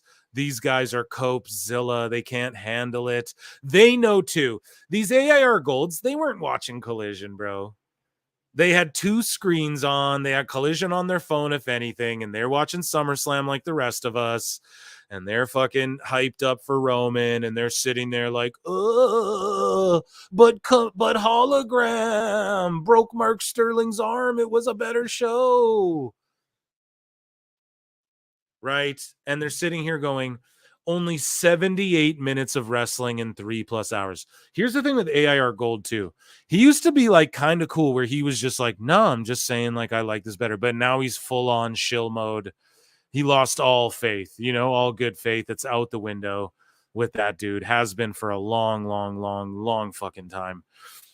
At this point now, but yeah.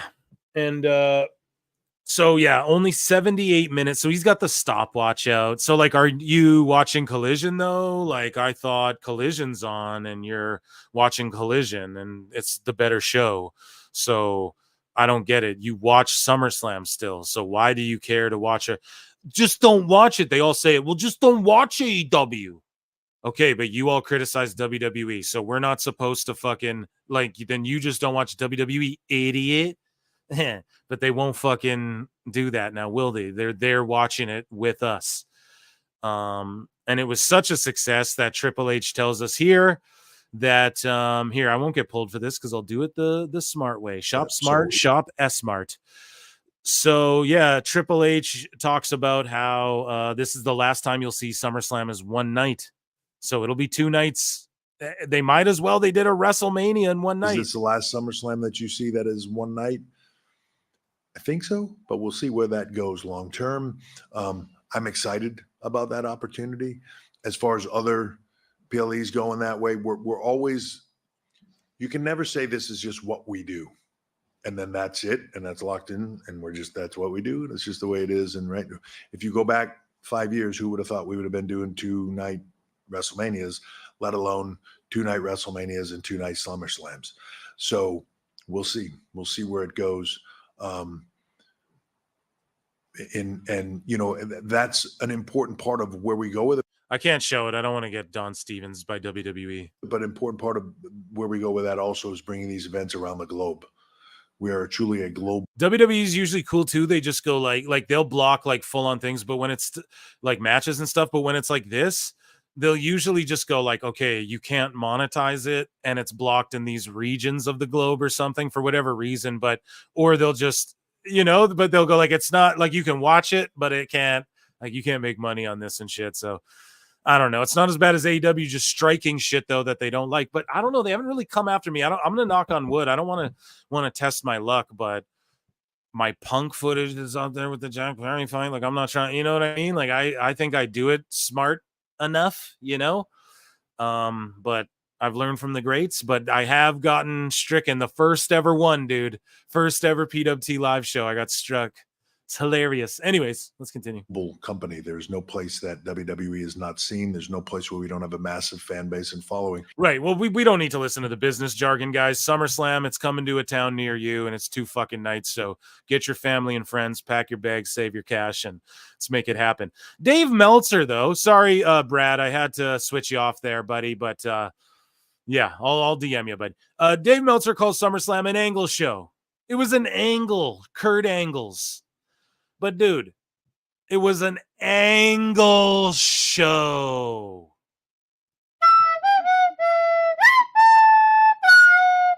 Isn't A, that kind of what all wrestling shows are? And B, isn't that what the fuck AEW mostly is?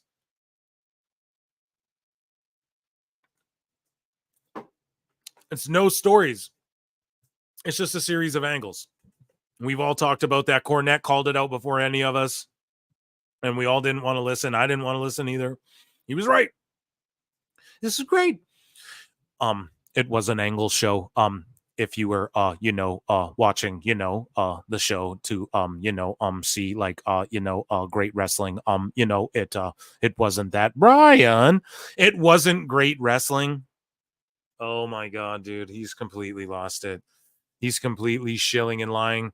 They're coping so hard over SummerSlam because this shit outdrew and is going to look when we see Wembley half empty and they shoot it like a dynamite, it's going to be fucking memed, clowned. It didn't make any money. This shit made gang loads of money and they are fucking coping so badly Best right guys, now. Tony Khan. And it's fucking hilarious. Sorry, guys. if you were watching to see that like actually angles were predictable, which there's nothing wrong with.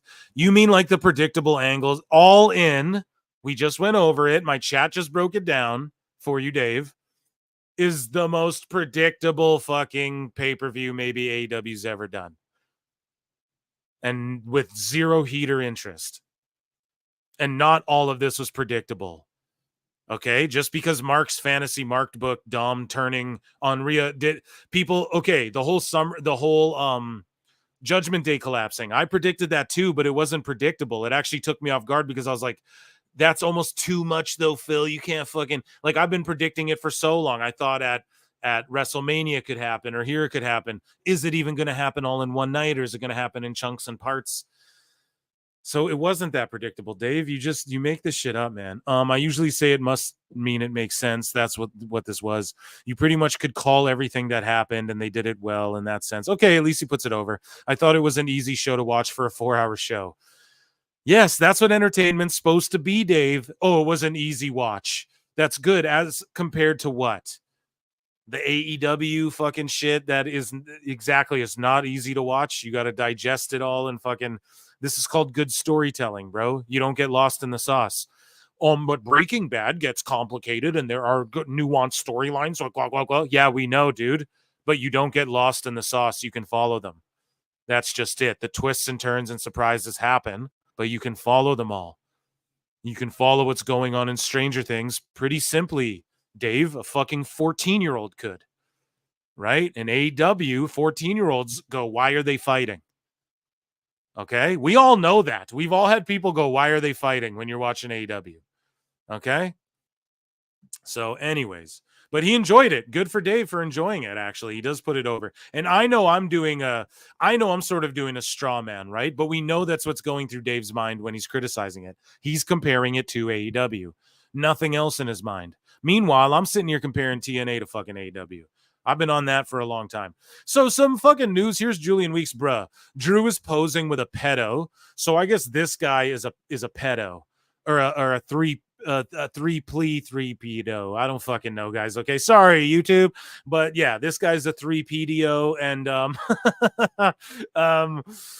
P3DO. I don't know what we're calling. Yeah, and yeah. Punk said he sent him back to the minor leagues, a real picture. I forget this guy's name. What's his name? You guys, Rob Feinstein. Someone tell me if that might not even be, that might be a politician or something. I don't, someone in the chat tell me what is this guy's name?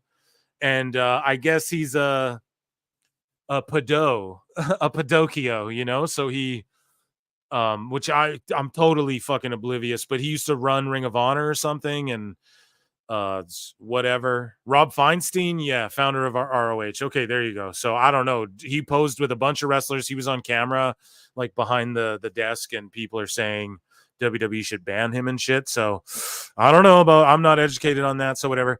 Here is just announced by WWE, or Michael Cole. This was at SummerSlam. Joe Tessitore. I'm Joe Tessitore. He's the fucking man. I don't know if any of you guys play Fight Night Champion on Xbox, that boxing game. He's like the main guy on there. And he commentates boxing. He's a real sports fan. He's a real pro wrestling fan. And that's what matters the most. Okay? And so Joe Tessitore will be debuting on the commentary team on Raw September 2, live from Denver, Colorado, with Cole. Heading back to SmackDown. Yeah. So that means we get Graves, Barrett, and Cole, which is money. Yeah. And then we get McAfee and Tessitore, and I don't know how good they're going to go. Or maybe they switch it up and they go McAfee, Graves, Cole, and then they put Barrett with Tessitore. Who fucking knows? But Tessitore's a great addition. Now, this is how good Tessitore is. He understands. This is the subtle thing. See, no one breaks this shit down like your boy Phil. That's why you guys are here, okay? Check this out. What Tessitore does here is Cole puts him over. We're going to listen. We can't really watch it. I'll get pulled. But Cole puts Tessitore over in this tremendous way. And then Tessitore comes in with his smooth, buttery, professional, gorgeous voice. Oh, yeah. I like Tessa. and he immediately shifts the overness that Cole was putting on him, and he starts putting over the WWE, and then quickly informing the people that are watching for the first time and might be introduced to him. He's letting you know, yeah, I'm a Mark bitch. Yeah, I know what's up. You know, like, yeah, I fuck with the Fed. You know, he's letting you know, yeah, I'm fucking listen to what I'm gonna bring to the table, and he fucking knocks it out of the park here. And then I think he puts Cole over a little bit too. Let's listen to this. WWE, I love you, man. Don't stop striking my shit, dog. No, I'm just kidding. Tom Rinaldi to another. You might have seen him on ABC. No, they don't strike it. They just flag it, which is a completely different thing. I should watch my vernacular on that. Shout out YouTube. Doing some college football. How about championship boxing or even holy moly? I'd like to welcome our newest broadcast partner, Joe Tessitore. Welcome, Joe. It's great to be here, Michael. And folks, let me just say this. You haven't lived until you've come through the entryway with Michael Cole at SummerSlam. Place goes crazy already. You are a living legend, my friend. Joe, welcome. And I know that you're a longtime professional wrestling fan. Yes. We talked a lot about this last night. You're very honored to be a part of this. Oh. Those are two broadcasters, all right? What the fuck, Excalibur? Oh, blessed and honored to be a part of this, but this is absolutely not. Look at what he does here, guys. Michael Cole goes, like at the beginning, he goes, championship boxing, you've called this, and joining WWE now, Joe Tessitore. And then what does Tessitore do? He puts Cole over and goes, you haven't lived until you've come to a SummerSlam and walked through that tunnel with Michael Cole, the great, I tell you. And then what does Cole do? He goes, now, Joe, you're a huge wrestling fan. You have been for a long time, and you're great. You're this awesome guy. And then what does Joe do? He goes, yes, I have, but listen. And then he just switches it off of him and goes, it's an honor and a blessing, but listen. Look at the fans, and then he just makes it about how fucking dope WWE is, dude. This is a professional. This is an amazing, consummate professional right here. Joe Tessitore is the man. Such a good addition from pro boxing over to professional wrestling. Let's listen to this some more. Yes, I'm marking out over commentary. We talked a lot about this last night.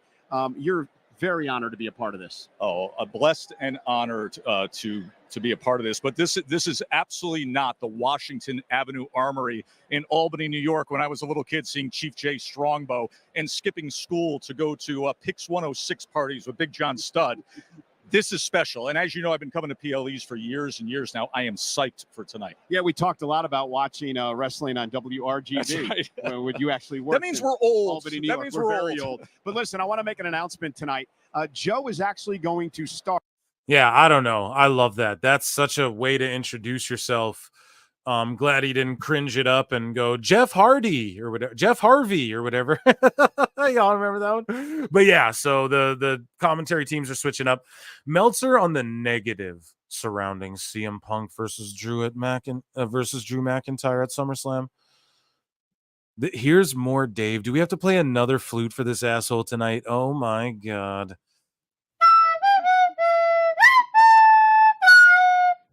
So Dave goes, I enjoyed the show, but the negative was that Drew McIntyre versus CM Punk match for being the second biggest grudge match of the year in WWE. I thought that the payoff for the match was very weak. Oh my God.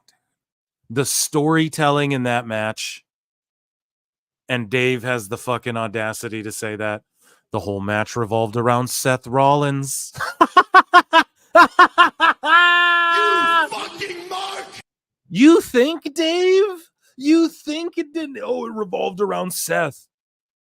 He's the guest ref, and it didn't. It revolved around the bracelet too. God, man, he doesn't understand. Like, you watch a movie, and it's just there's not like there might be two stories happening simultaneously or whatever. You know, you watch a show, like obviously it revolved around Seth being the ref, but it mostly revolved around that fucking bracelet and Punk's emotions, letting his shit get the better of him. Whereas we thought that's what would happen. Well, they both have. Drew and Punk have both done that now. It's a brilliantly told story, and it's just ridiculous.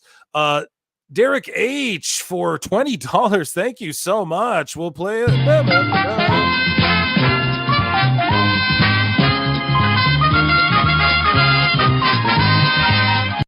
The best guys, Tony Khan.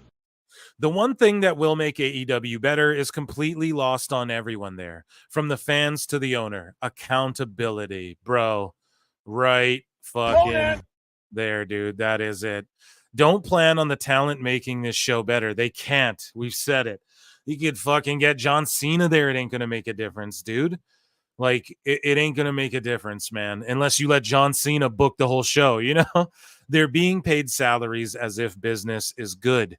Dude, they're being paid salaries as if business next year is Dummy. Yeah. That's the problem, dude. And that's why all these guys are coping. Emotional damage.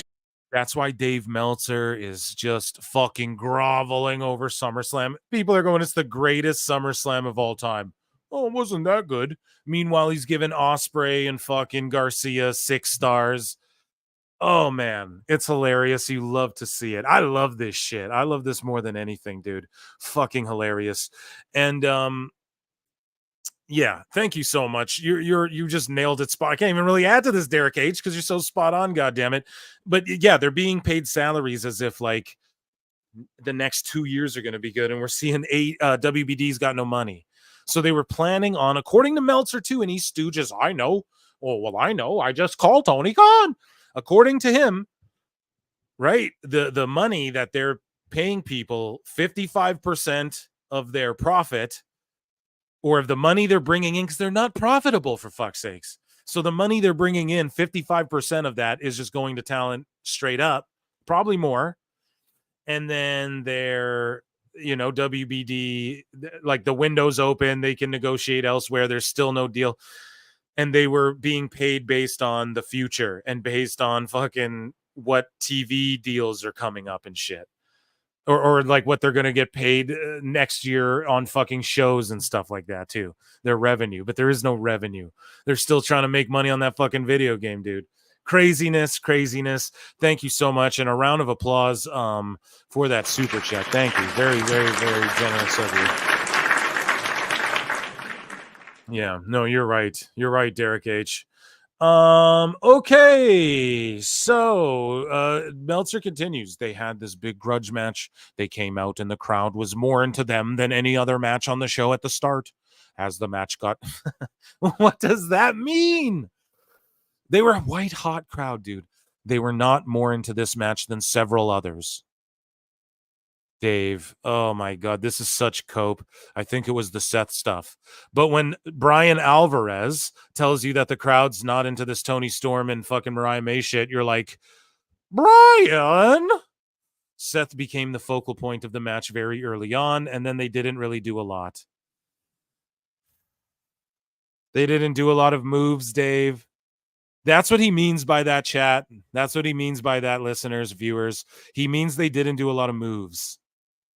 Okay, they didn't do a lot. So like all that selling and all of the camera work and fucking the facials and the get the shot of the bracelet and the hand reaching out and then you pan up to his face. You mean all of that shit was you mean filming TV. You mean filming a quality entertainment show that people pay their hard-earned fucking money to fucking see, that translates both live and on television, wasn't anything between 3 fucking huge over big draw fucking superstars, Dave. You what? You fucking mark!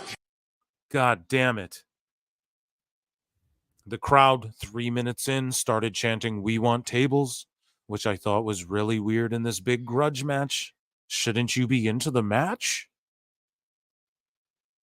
Dave, they were into the match. I didn't hear the "We want table" chants. If there were "We want table" chants, okay. You guys know how I feel about that. I'm like, yo, shut the fuck up. And I've called it out when WWE fans do that shit too. I think it's stupid. But yeah, I didn't hear those. So I don't know. Dave could be making that up. Chat, you can tell me. AEW to MTV2. Is that for a shoot? The or best are you... guys, Tony Khan. Thank you for the $2 super chat. I don't know anymore, guys. I truly don't. Someone help me out here, okay? I've been unplugged from socials, and if it ends up on MTV with ridiculousness, would that surprise you?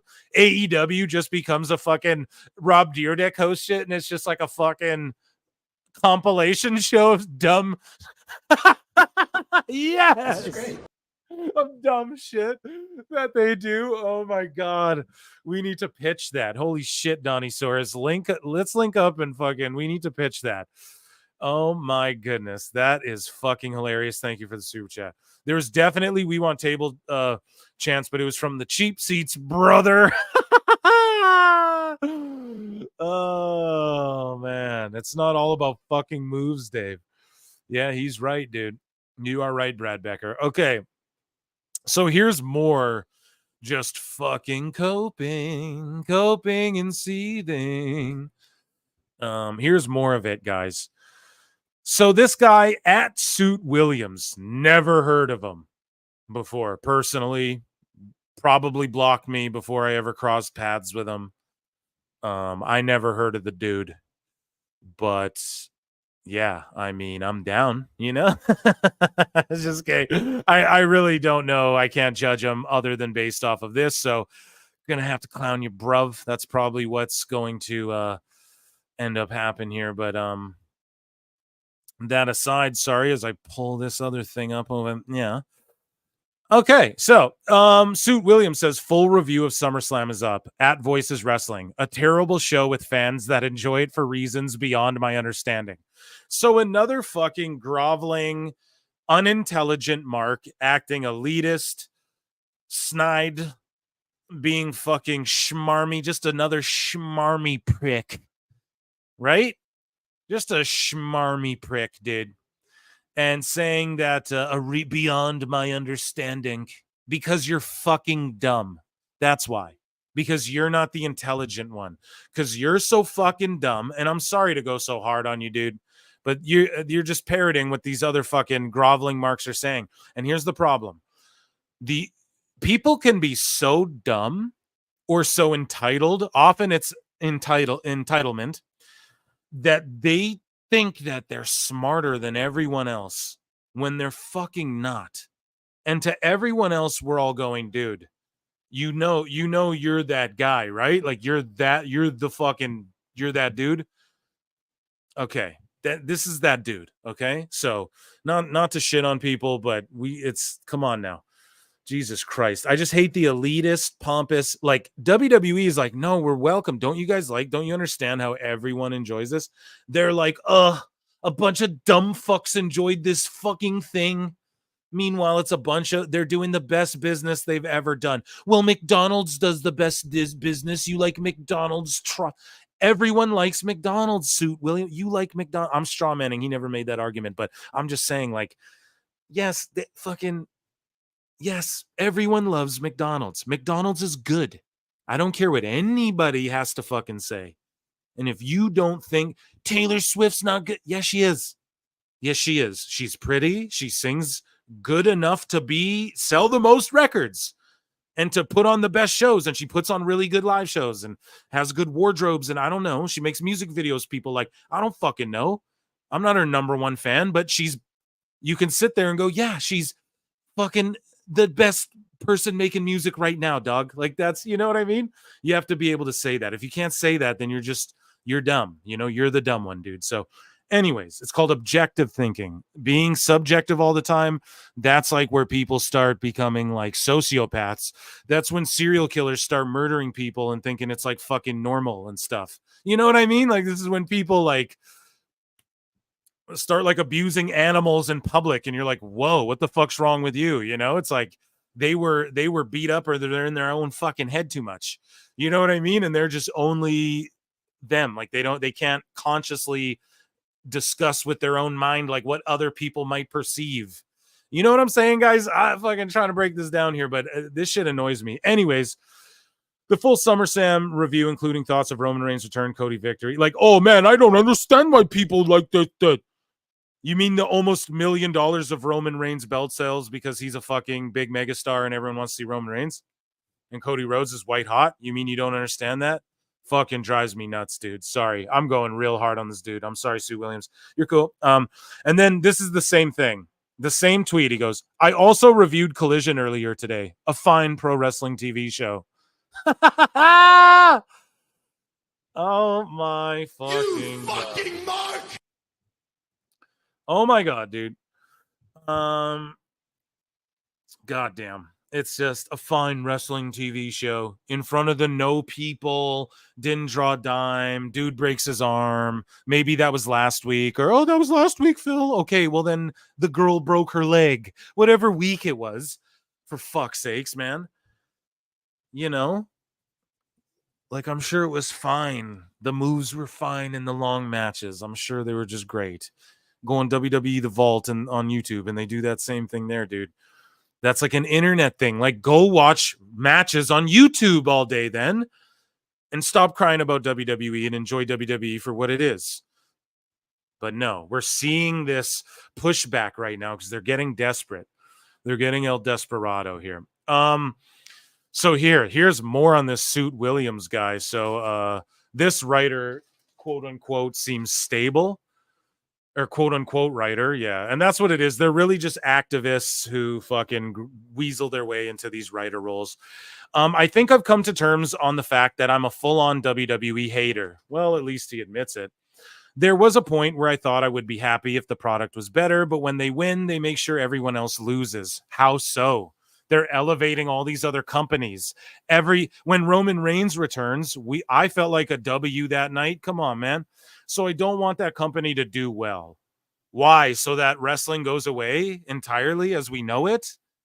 Why? So because this is what they want. They want AEW to be WWE. If AEW was doing what WWE is doing business-wise, they'd all be bowing down. See, and we would be, this is the thing, I'd be admitting it too. Damn, AEW fucking WWE up, man. WWE, you're that legacy brand. You fell off, dude. You let Vince ruin you. What the fuck? I'd be criticizing them too, but it's not that, dude. So stop coping and stop just wishing on WWE's downfall when they're doing good. If everything was doing, like if WWE is doing shitty, I'd criticize it, but they're not, man. All of their shows are really good. Even recently, like even Raw. Remember all the time too, everyone's like SmackDown's the better show, SmackDown's the better. And then recently they're saying Raw's the better show, Raw's the better show. Well, it's called the ebbs and flows, man. It's a good product all around. So anyways, this guy goes, but when they win, okay, I don't want them to succeed or be booked well. I want them to embarrass themselves constantly. This is like a fucking sociopath, dude. This is an ugly, bad person. That's what this is. Deep down, just a sad. This guy's very much, we all go through shit. Not sad like that. It's okay to be sad, guys. It's okay to fucking need your peoples and stuff. But what I'm saying is, he's like sad, like I actually pity a dude like this, honestly. I want them to embarrass themselves. Yeah, that's what could make me the happiest. Yeah, like I don't want AEW to embarrass themselves, dude. That's why I cook them, because they keep embarrassing themselves. So this guy, the complete opposite. I feel horrible for this guy. He must be really sad, like personally. Here's him writing more shit. I found out that Cage Match nuked my account this morning. All my ratings, all my comments, years gone, because I didn't like the SummerSlam, and they believed that I was doing some character gimmick.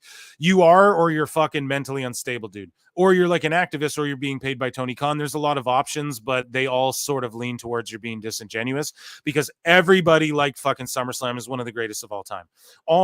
Because I didn't like SummerSlam, and they believed I was doing some character or gimmick. Never mind the hundreds of words I wrote, fully explaining my thoughts on the show. No one cares, dude. My initial thought was to email them and tell them to delete my account, scrap the Dynamite Dozen column I've written for 4 years.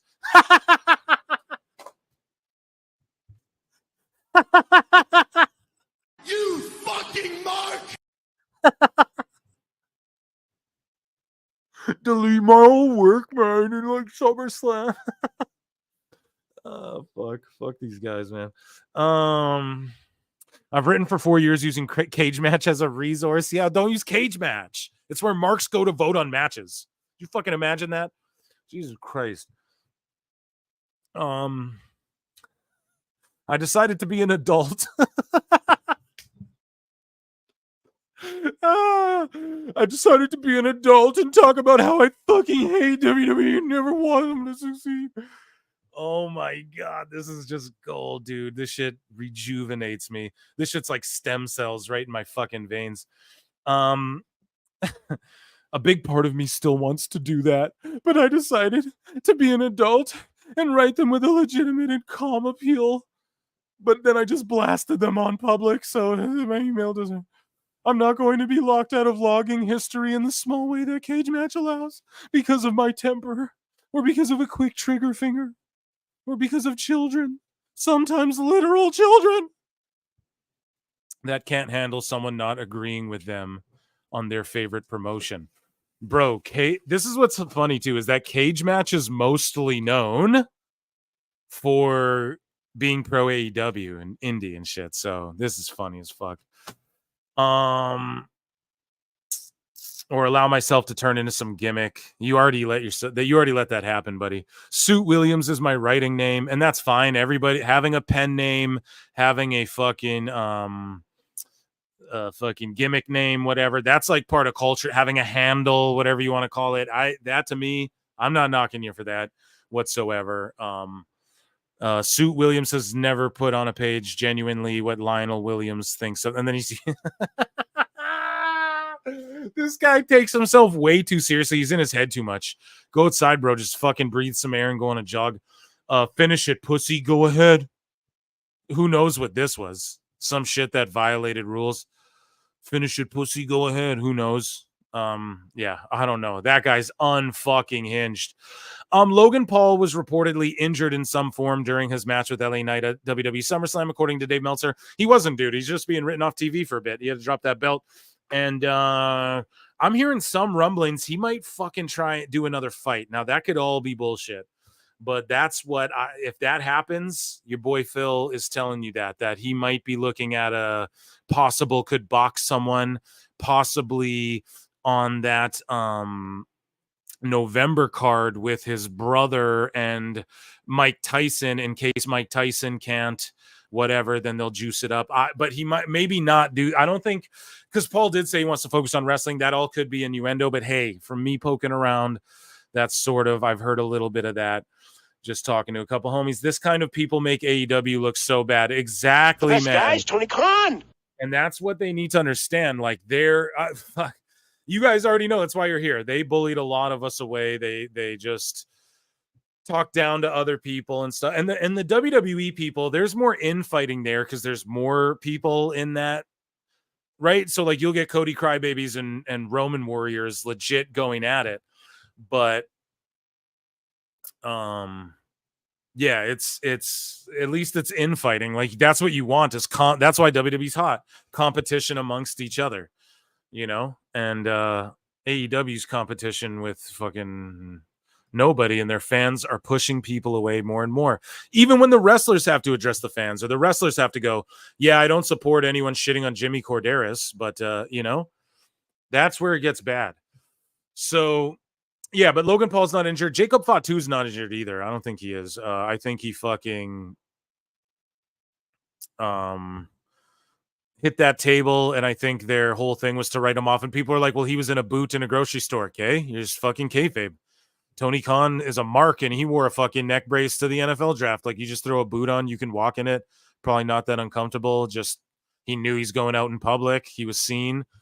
Exactly why he wore the boot, because motherfuckers came walking up with cameras, and I could totally see that. Putting a boot on's not that uncomfortable if you're just going to the fucking store really quick, going home, you know. It ain't really a fucking thing. So I think Jacob Fatu's fine as well, and they just can't have him killing Roman's about to come on SmackDown this week as well. So it's like, if Roman shows up on SmackDown, guys, they can't have Jacob come out and just kill him. You know what I mean? Like, Jacob murders everybody. They can't just have him come out and do what he normally does, because then why? Well, why not, Phil Marks? Oh, chat me up, Phil. Why not? That's not very fair. Because then Roman has to do him in. Like, then now we got to beat up Jacob. We can't beat up Jacob yet. We got to let him keep doing his thing. So just get him out of there a few weeks. Let fucking Roman and Cody and like Orton's over on Raw. So the rumor is too, and we'll hit an X-Files for this, but the rumor and innuendo is that Sami Zayn and Jey Uso are going over to SmackDown. I believe it's because Sami Zayn and KO are going to team up and get those fucking fight the new bloodline for those tag belts. And I also think this boot could be a way to, with Jacob, to give the belt to fucking Tonga Loa, who is in his gear, actually fucking throwing dudes around at SummerSlam. So I think maybe they just go, oh, it's like Freebird rules, Bretta, and they just give the belt over to Loa, the GODs there, and then you have Sammy and Owens fighting GODs, which is fucking crazy that that's a thing we're saying in WWE in 2024. And then Orton's over on Raw, which is why he's over there. And then Jay comes over. He gets involved in the bloodline again. And then obviously Jimmy comes back. And then we have more tag teams. And I told you guys, what is WWE doing with their tag teams? They are fucking building them up and focusing on and highlighting the divisions and really making sure people know that there's a tag division and it's meaningful and it's high level. Also, the Tongan twins are working out like crazy, getting in fucking serious shape. The ladies, the Tonga twins, I think they're coming to fucking WWE, bro. I think we're gonna get Naya and the fucking Tonga twins or something crazy like that. Maybe they go to NXT with Ava and then Ava can manage them. But yeah, I think they're getting bodied up. Not that they weren't fucking bodied up and athletic before, but y'all know that WWE shape, and that's a good thing, man. WWE promotes that. It promotes fucking be your best self, you know? And so they are doing that, and I think the Tonga twins they've been at the PC, they've been hanging out. You see them background at NXT. They're fucking coming in, man. So we're getting female bloodline. Some shit is happening. Maybe if it's not even that, just here's the Tongan twins and they're fucking doing their thing. I could totally see that happening sooner than later. And why not? We need more women's tags as well. And so I'm excited for that tag division over on SmackDown, boy, I tell you. And I was down on it with fucking DIY having those belts. I was like, shit, man. And like having it be Waller Theory, but they're splitting up. So I like that they did a little shakeup after SummerSlam. They should maybe do that. At like the middle point of the year. I don't know. When do they do that, guys? Like, I like the brands being split entirely. I like it being, especially if you have different belts. Like, okay, you got to keep the show split. So, or unless you have unified belts, like, hey, there's just one set of tag champs, one world champ, and all the champs go on both shows. But then on both show, and then like the IC title stays on one show, the USA title stays on one show, right? Like those belts are brand exclusive only. And then all the other belts or something like that, right? I'm just like, fantasy mark booking. And then all the other belts, like there's one set of tag belts, they go to both shows. I could see that too. That would be cool. And then you keep the roster split. But otherwise, keep them fully split, in my opinion.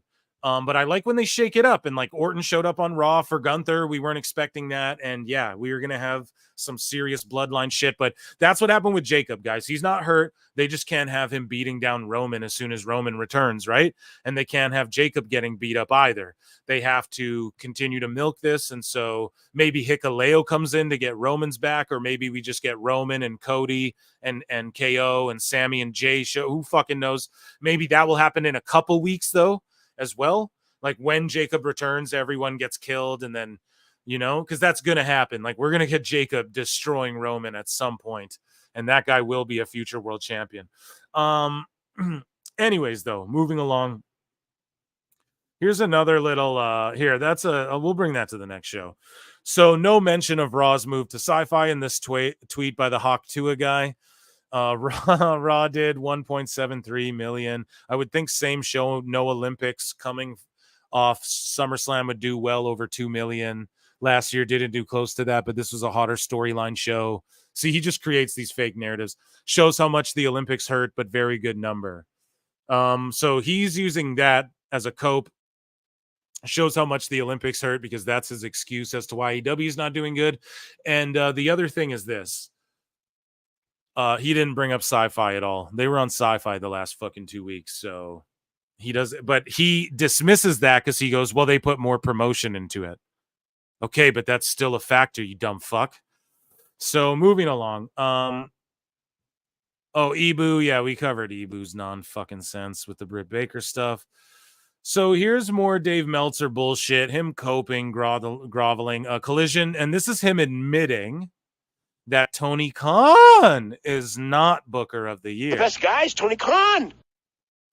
So Collision did 189K 0.08 out of its time slot Saturday. Likely would have done better. See, so he's like making fantasy scenarios of how it would have done better for AEW, but for WWE, he goes, oh, no, you would think it would have been better because of these things, but here's why this should have been better. He's a fucking goof. Head to head with SummerSlam in its usual time slot. WWE pushed the move to sci-fi on its shows way more, blah, blah, blah, blah, blah. So because they put in a better effort, they're still not as good. So I don't know how you could watch the last few months of AEW television and think that was bad, but you do you. That's what these guys are saying. Bro, it's been fucking bad, bro. It's been fucking terrible. Okay, for the most part, there's a couple good things. The HLA is one of the only things. The thing you guys cry about was so bad in the Attitude Era. Remember when everyone was talking about, now that Vince is gone, we have to have a serious talk about the Attitude Era. Then all that went away when Marina Shirakawa showed up shaking her tits and making out with fucking Mariah May. You know what I'm saying? Wednesday shows are largely very good, often great. They're not, dude. They're fucking not. WWE has been boring for so long. Here's real Philly P, a fucking Phil with an F for a fail. He's the fucking shits. WWE has been so boring for so long. Triple H is not a good booker. That is fucking completely bull. I'm dropping so many F-bombs. YouTube's going to hate this, but that is such bullshit, man. Dave goes, a good booker is one who increases business. You have the right to say you don't like him as a booker. Many don't. No, many don't. No, that's untrue. Most people think he's the best booker, dude. But he is doing his job well in the big picture. So at least Dave fucking admits that, okay? So then we have, here we go. This guy goes, you should give best booker to whichever promotion has the highest average match ratings. You fucking mark! No, you shouldn't. That's what Dave tried to do. And it fucking made AEW look stupid. And now they're in the trench that they're in. And Dave Meltzer admits it. Booking is about driving business. Exactly. Singing is about selling records. It's just it's about art. No, this is a selfish fucking thing. If you just want to do art for the sake of the art, no. And this is coming from an artist, okay? Even these pods, man. What art is it's a subjective. This is what art is. We're going to break it down, man, for you. It is a subjective take on it's a subjective thing. Like, only you can come up with something in your brain. It doesn't exist in the universe even until you think of it. So it's a subjective thing purely. You create it, you put it out there for objective criticism. The greatest quote ever is, it is in the womb of criticism that good art is born, or true art is born. Right? That is a legendary quote. And it's because you're not supposed to make art and hide it and hoard it away. Oh, I just make art for me. Or you can do that, but do that and just do that. And keep it in your bedroom and fucking shut the fuck up. And don't say you're Vincent Van Gogh. Do your little paintings and shut the fuck up. What art's supposed to be, okay, is like a piece of you that you put out in the universe, like a large piece of you put it out in the universe. And then a bunch of people give you like little pieces of themselves back. It's like an exchange of this fucking, I know I sound like a hippie, but that's what it is. It's like a fucking mutual thing. And people, when you put it out in the universe, people can criticize the fuck out of that. And it is from the womb of criticism that good art is born. What does that mean? And through that criticism, you make better art because of it. You become a better person. Okay? You become a better artist. Okay? They're fucking all missing that. They're all these sociopathic fucking kids who never got their bum spanked, all just fucking saying nonsense that isn't real, okay? Anyways, I hope I broke that down good for you. So, Arn Anderson has no Glock, but he is with Brock. And his son, Brock Anderson, formerly in AEW, Now in WWE, look for him. I called it a long time ago. You got King, bring Brock in. You might as well. He's been off TV forever. You all know what's going to happen. Shawn Michaels going to turn that kid into a $1 million talent. I know you already know. Here's more cope from AAR Gold. If Collision has 189,000 fans, then I am one of them. It's cringe that they have to like do these posts like this. This is what's so cringe, that like you don't stop doing this. This makes people not want to watch it. God damn it. If Collision has 189,000 fans, then I'm one of them. If Collision has 10 fans, and then here's the problem. They go, oh, you just like McDonald's slop. No, bro. When McDonald's prices got out of hand, Burger King lowered theirs and they saw a big spike in fucking business, and then fucking McDonald's brought theirs back down, and then everyone started going back to McDonald's again. This is shit that's happened. You can look this stuff up, bro. Like, you are the McDonald's ones, because what you're admitting is that no matter what slosh they peddle out to you, and no matter what they put in front of you, no matter fucking how much it costs, no matter what it is, you're just going to consume it and love it like a good little boy. But then you have the audacity to go, well, you just like McDonald's. It's like, you're fucking stupid, man. This is the stupidest fucking group of people ever, man. If Collision has 10 fans, then I'm one of them. Collision has only 1 fan, then that fan is me. Collision has no fans. That means I'm no longer on Earth. Well, I hope that never happens, ARR Gold. I hope you download your consciousness into a fucking avatar so I can roast you until the end of time. But, yeah, and just fucking talk to somebody, bro. You don't have to do that. These are like therapy sessions for these people, man.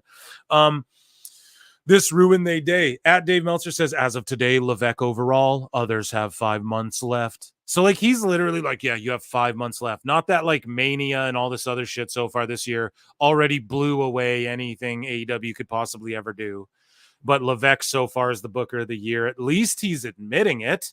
But this is why they're all coping, dude. They can't. Their cognitive dissonance is going away. They're all freaking guys, out. Tony Khan.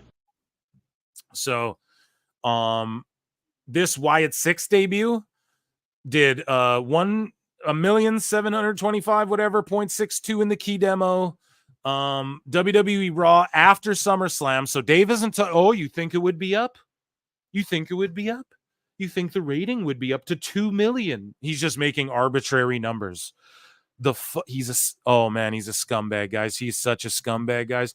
That shit is scummy to go, oh, well, you know, you'd think it'd be to 2 million. Why, Dave? Why the fuck would you think AEW would be to 1 million, asshole? Why don't you ever say that? And this is what the real stats are. Ready? SummerSlam, the Raw after SummerSlam beat the Olympics on USA and was the #1 show on cable last night. Dave, you fucking mother, we're playing you a flute.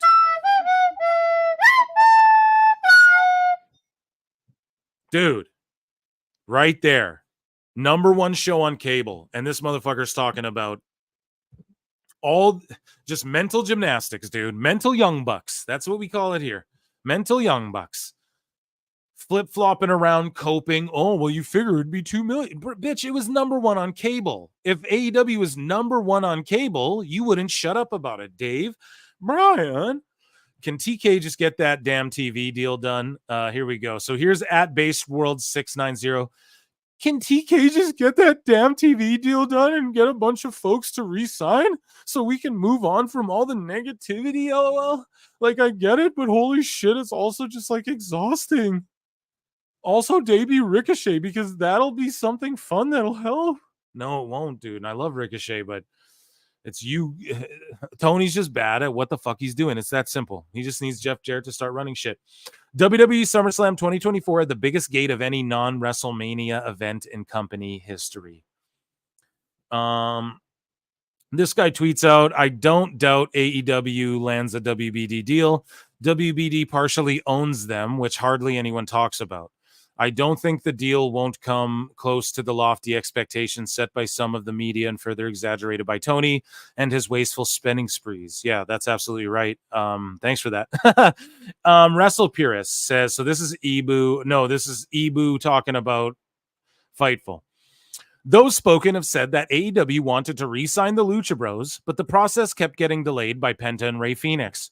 Why would they sign with you guys when they're not allowed to wrestle when CMLL guys are on the show?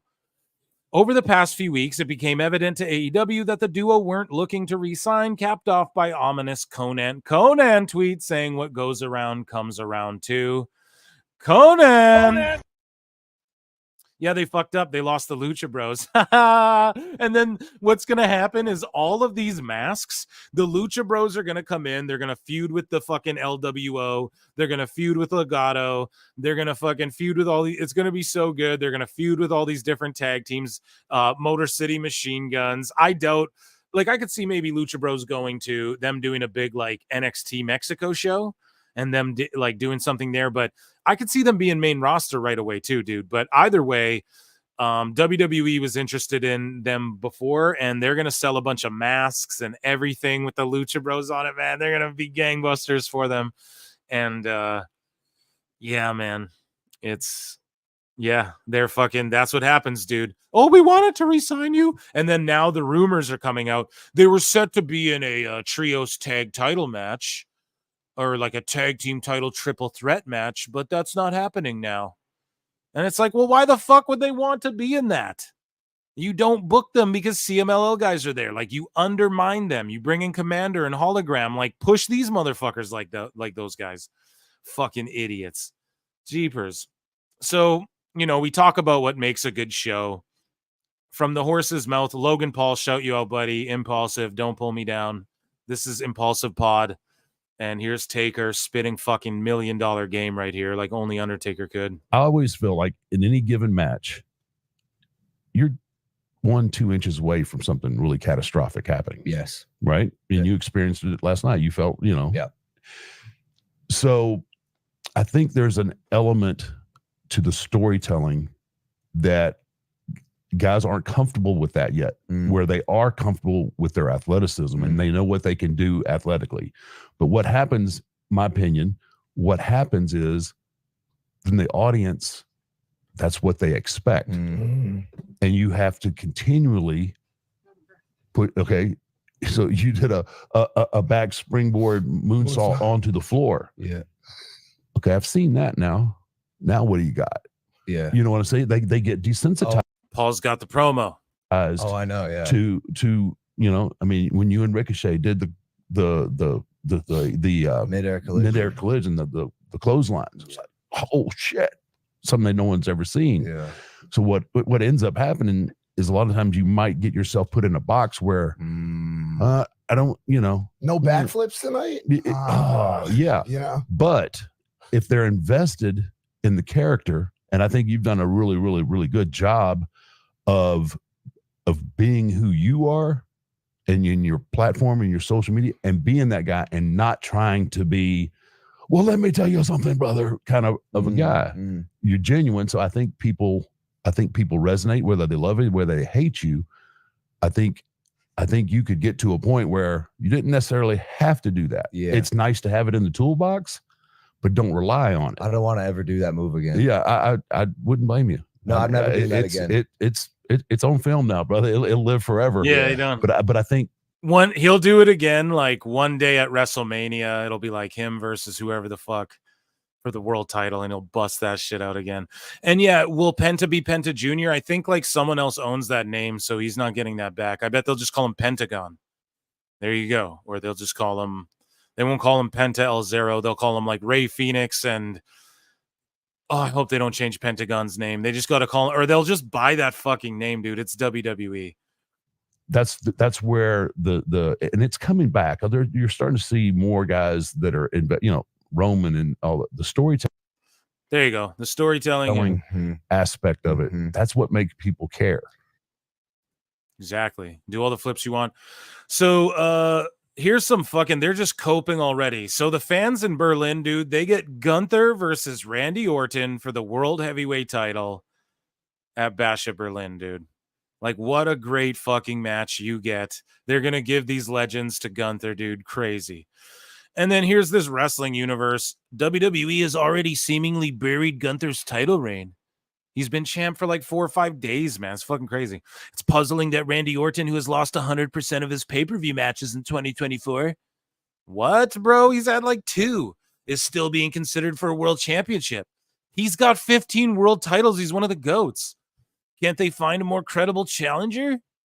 Oh my God, dude, that's fucking insane, man. These people disappoint me, man. Here's another excuse. Andrew Snark says, I simply do not agree. The whole goal of wrestling is to make money. It's an art form. Well, I covered that already. I already buried that bullshit.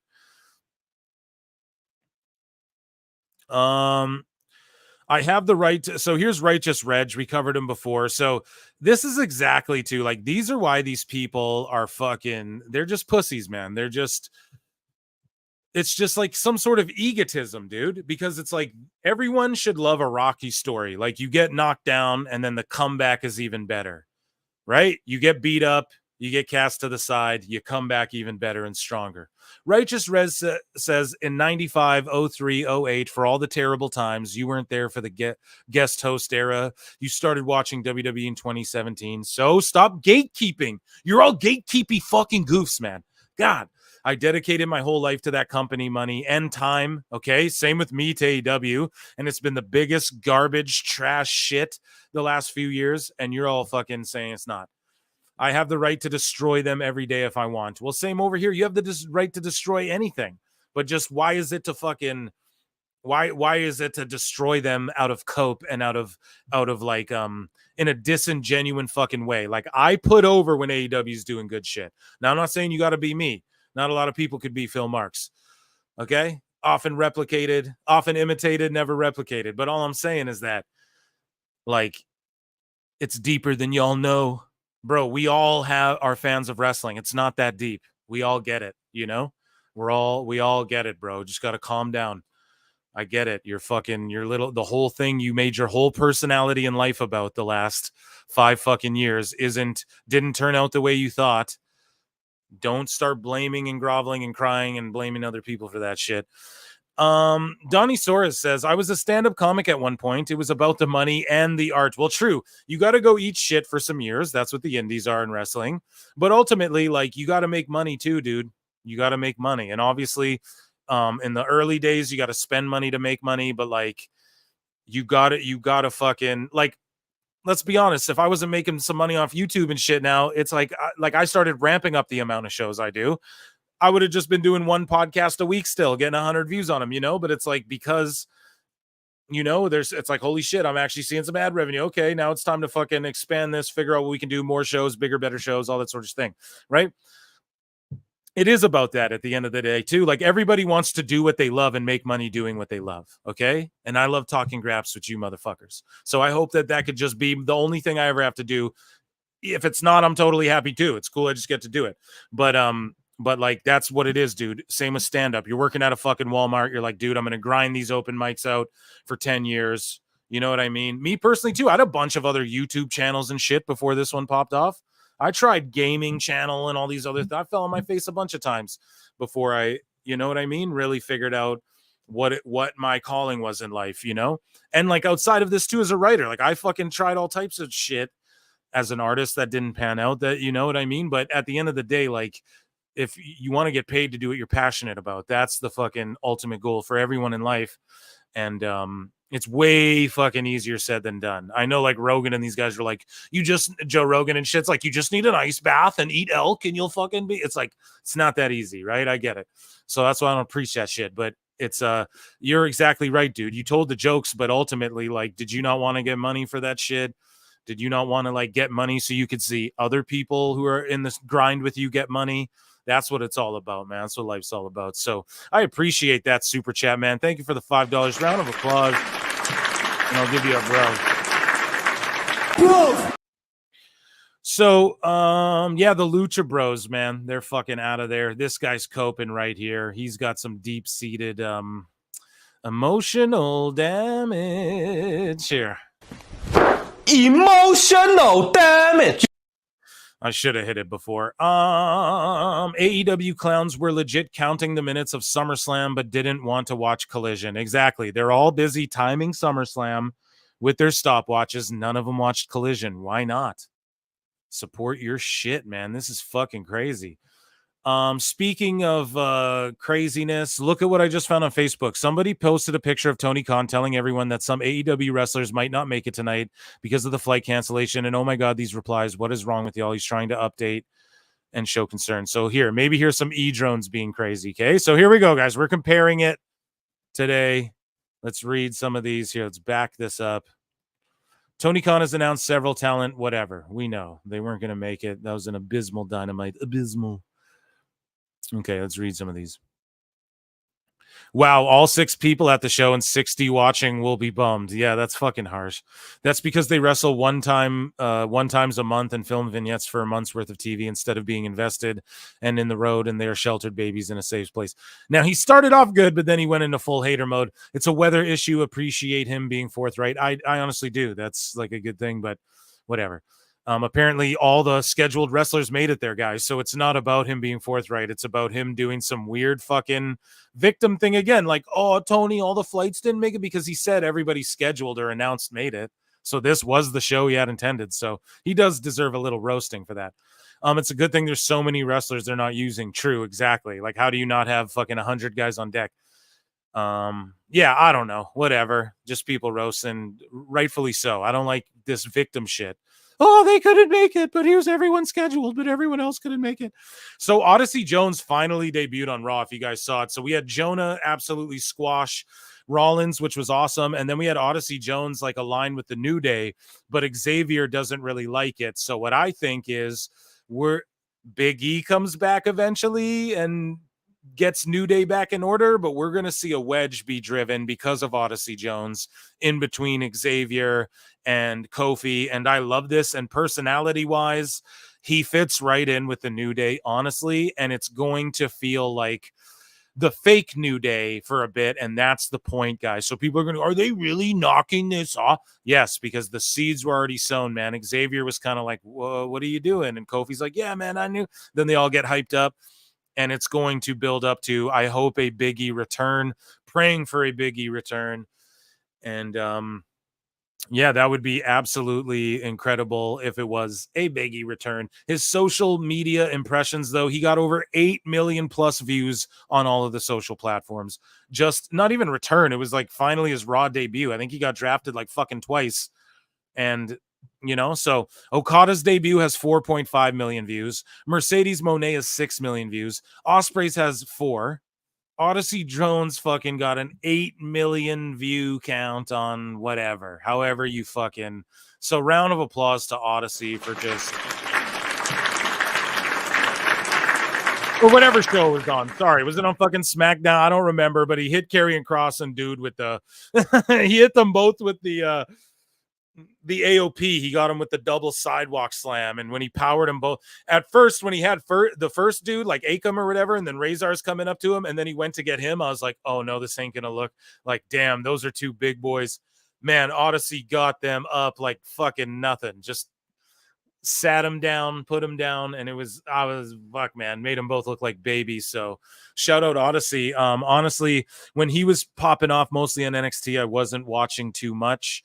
So I don't know. I'll be keeping an eye on him because what an impact. And I have seen some of his work. Like, I'm familiar, but it's yeah, him on the main roster. Can't wait. And I don't want to say like, no, whatever. I'm gonna save it. Everyone wants to say poor Gunther, but I mean poor Walter or whatever, right? But look at some of these motherfuckers, and you got a guy like who's super athletic, a big dude, like he has a look like Keith Lee, right? And Keith Lee was the one, like poor Walter. And it's like Odyssey Jones can be doing cartwheels and shit too, bro. You know, I'm not going to compare them on an athlete scale, but it's like, and shout out Keith Lee, man. Like fucking, I hope he's healthy and everything. I know he had health scares and stuff, but like all these guys, because people were saying poor Odyssey Jones, he hasn't been used. He got drafted twice. And it's like, now the meme should be fucking, you know, poor Keith Lee, because I mean, like, God damn it, you got a guy who's got your athleticism and is like bigger than you, right? And it's like fucking you're not, and he's doing similar shit, you know what I mean? And you're not being used over there. Hopefully it's not a health thing, but when he tweeted out the poor Walter thing, like those things, anyone who's ever talked shit on behalf of AEW, bro, it always comes back to bite you in the ass. That's the value. That's the lesson of today's show. You put over AEW, you get fucking you get you make yourself look stupid. So guys, that was a 3.5 hour live show, which I thoroughly enjoyed. And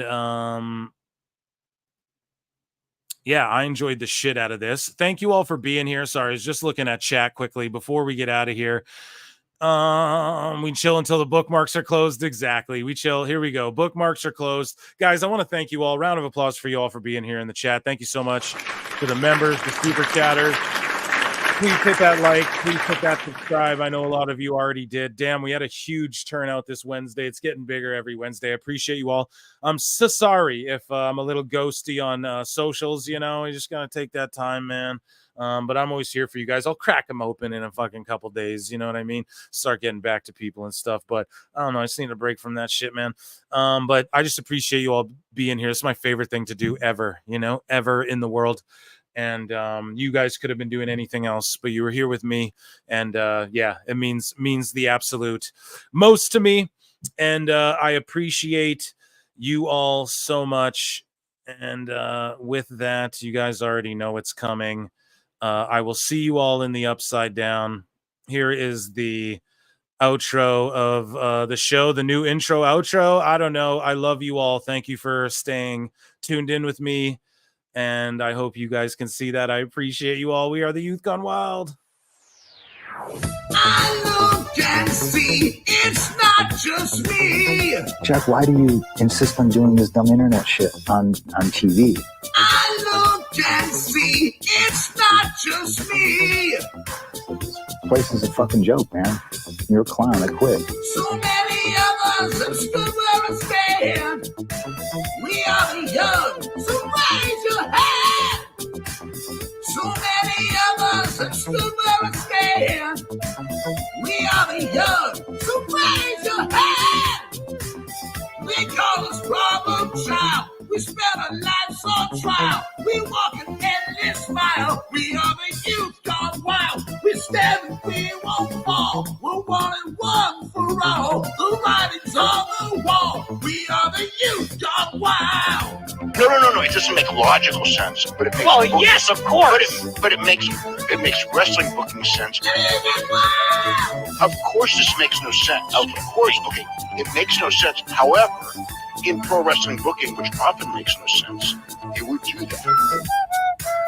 It's about making money. It's not about anything else. Wrestling's always been about making money first and foremost. That's it.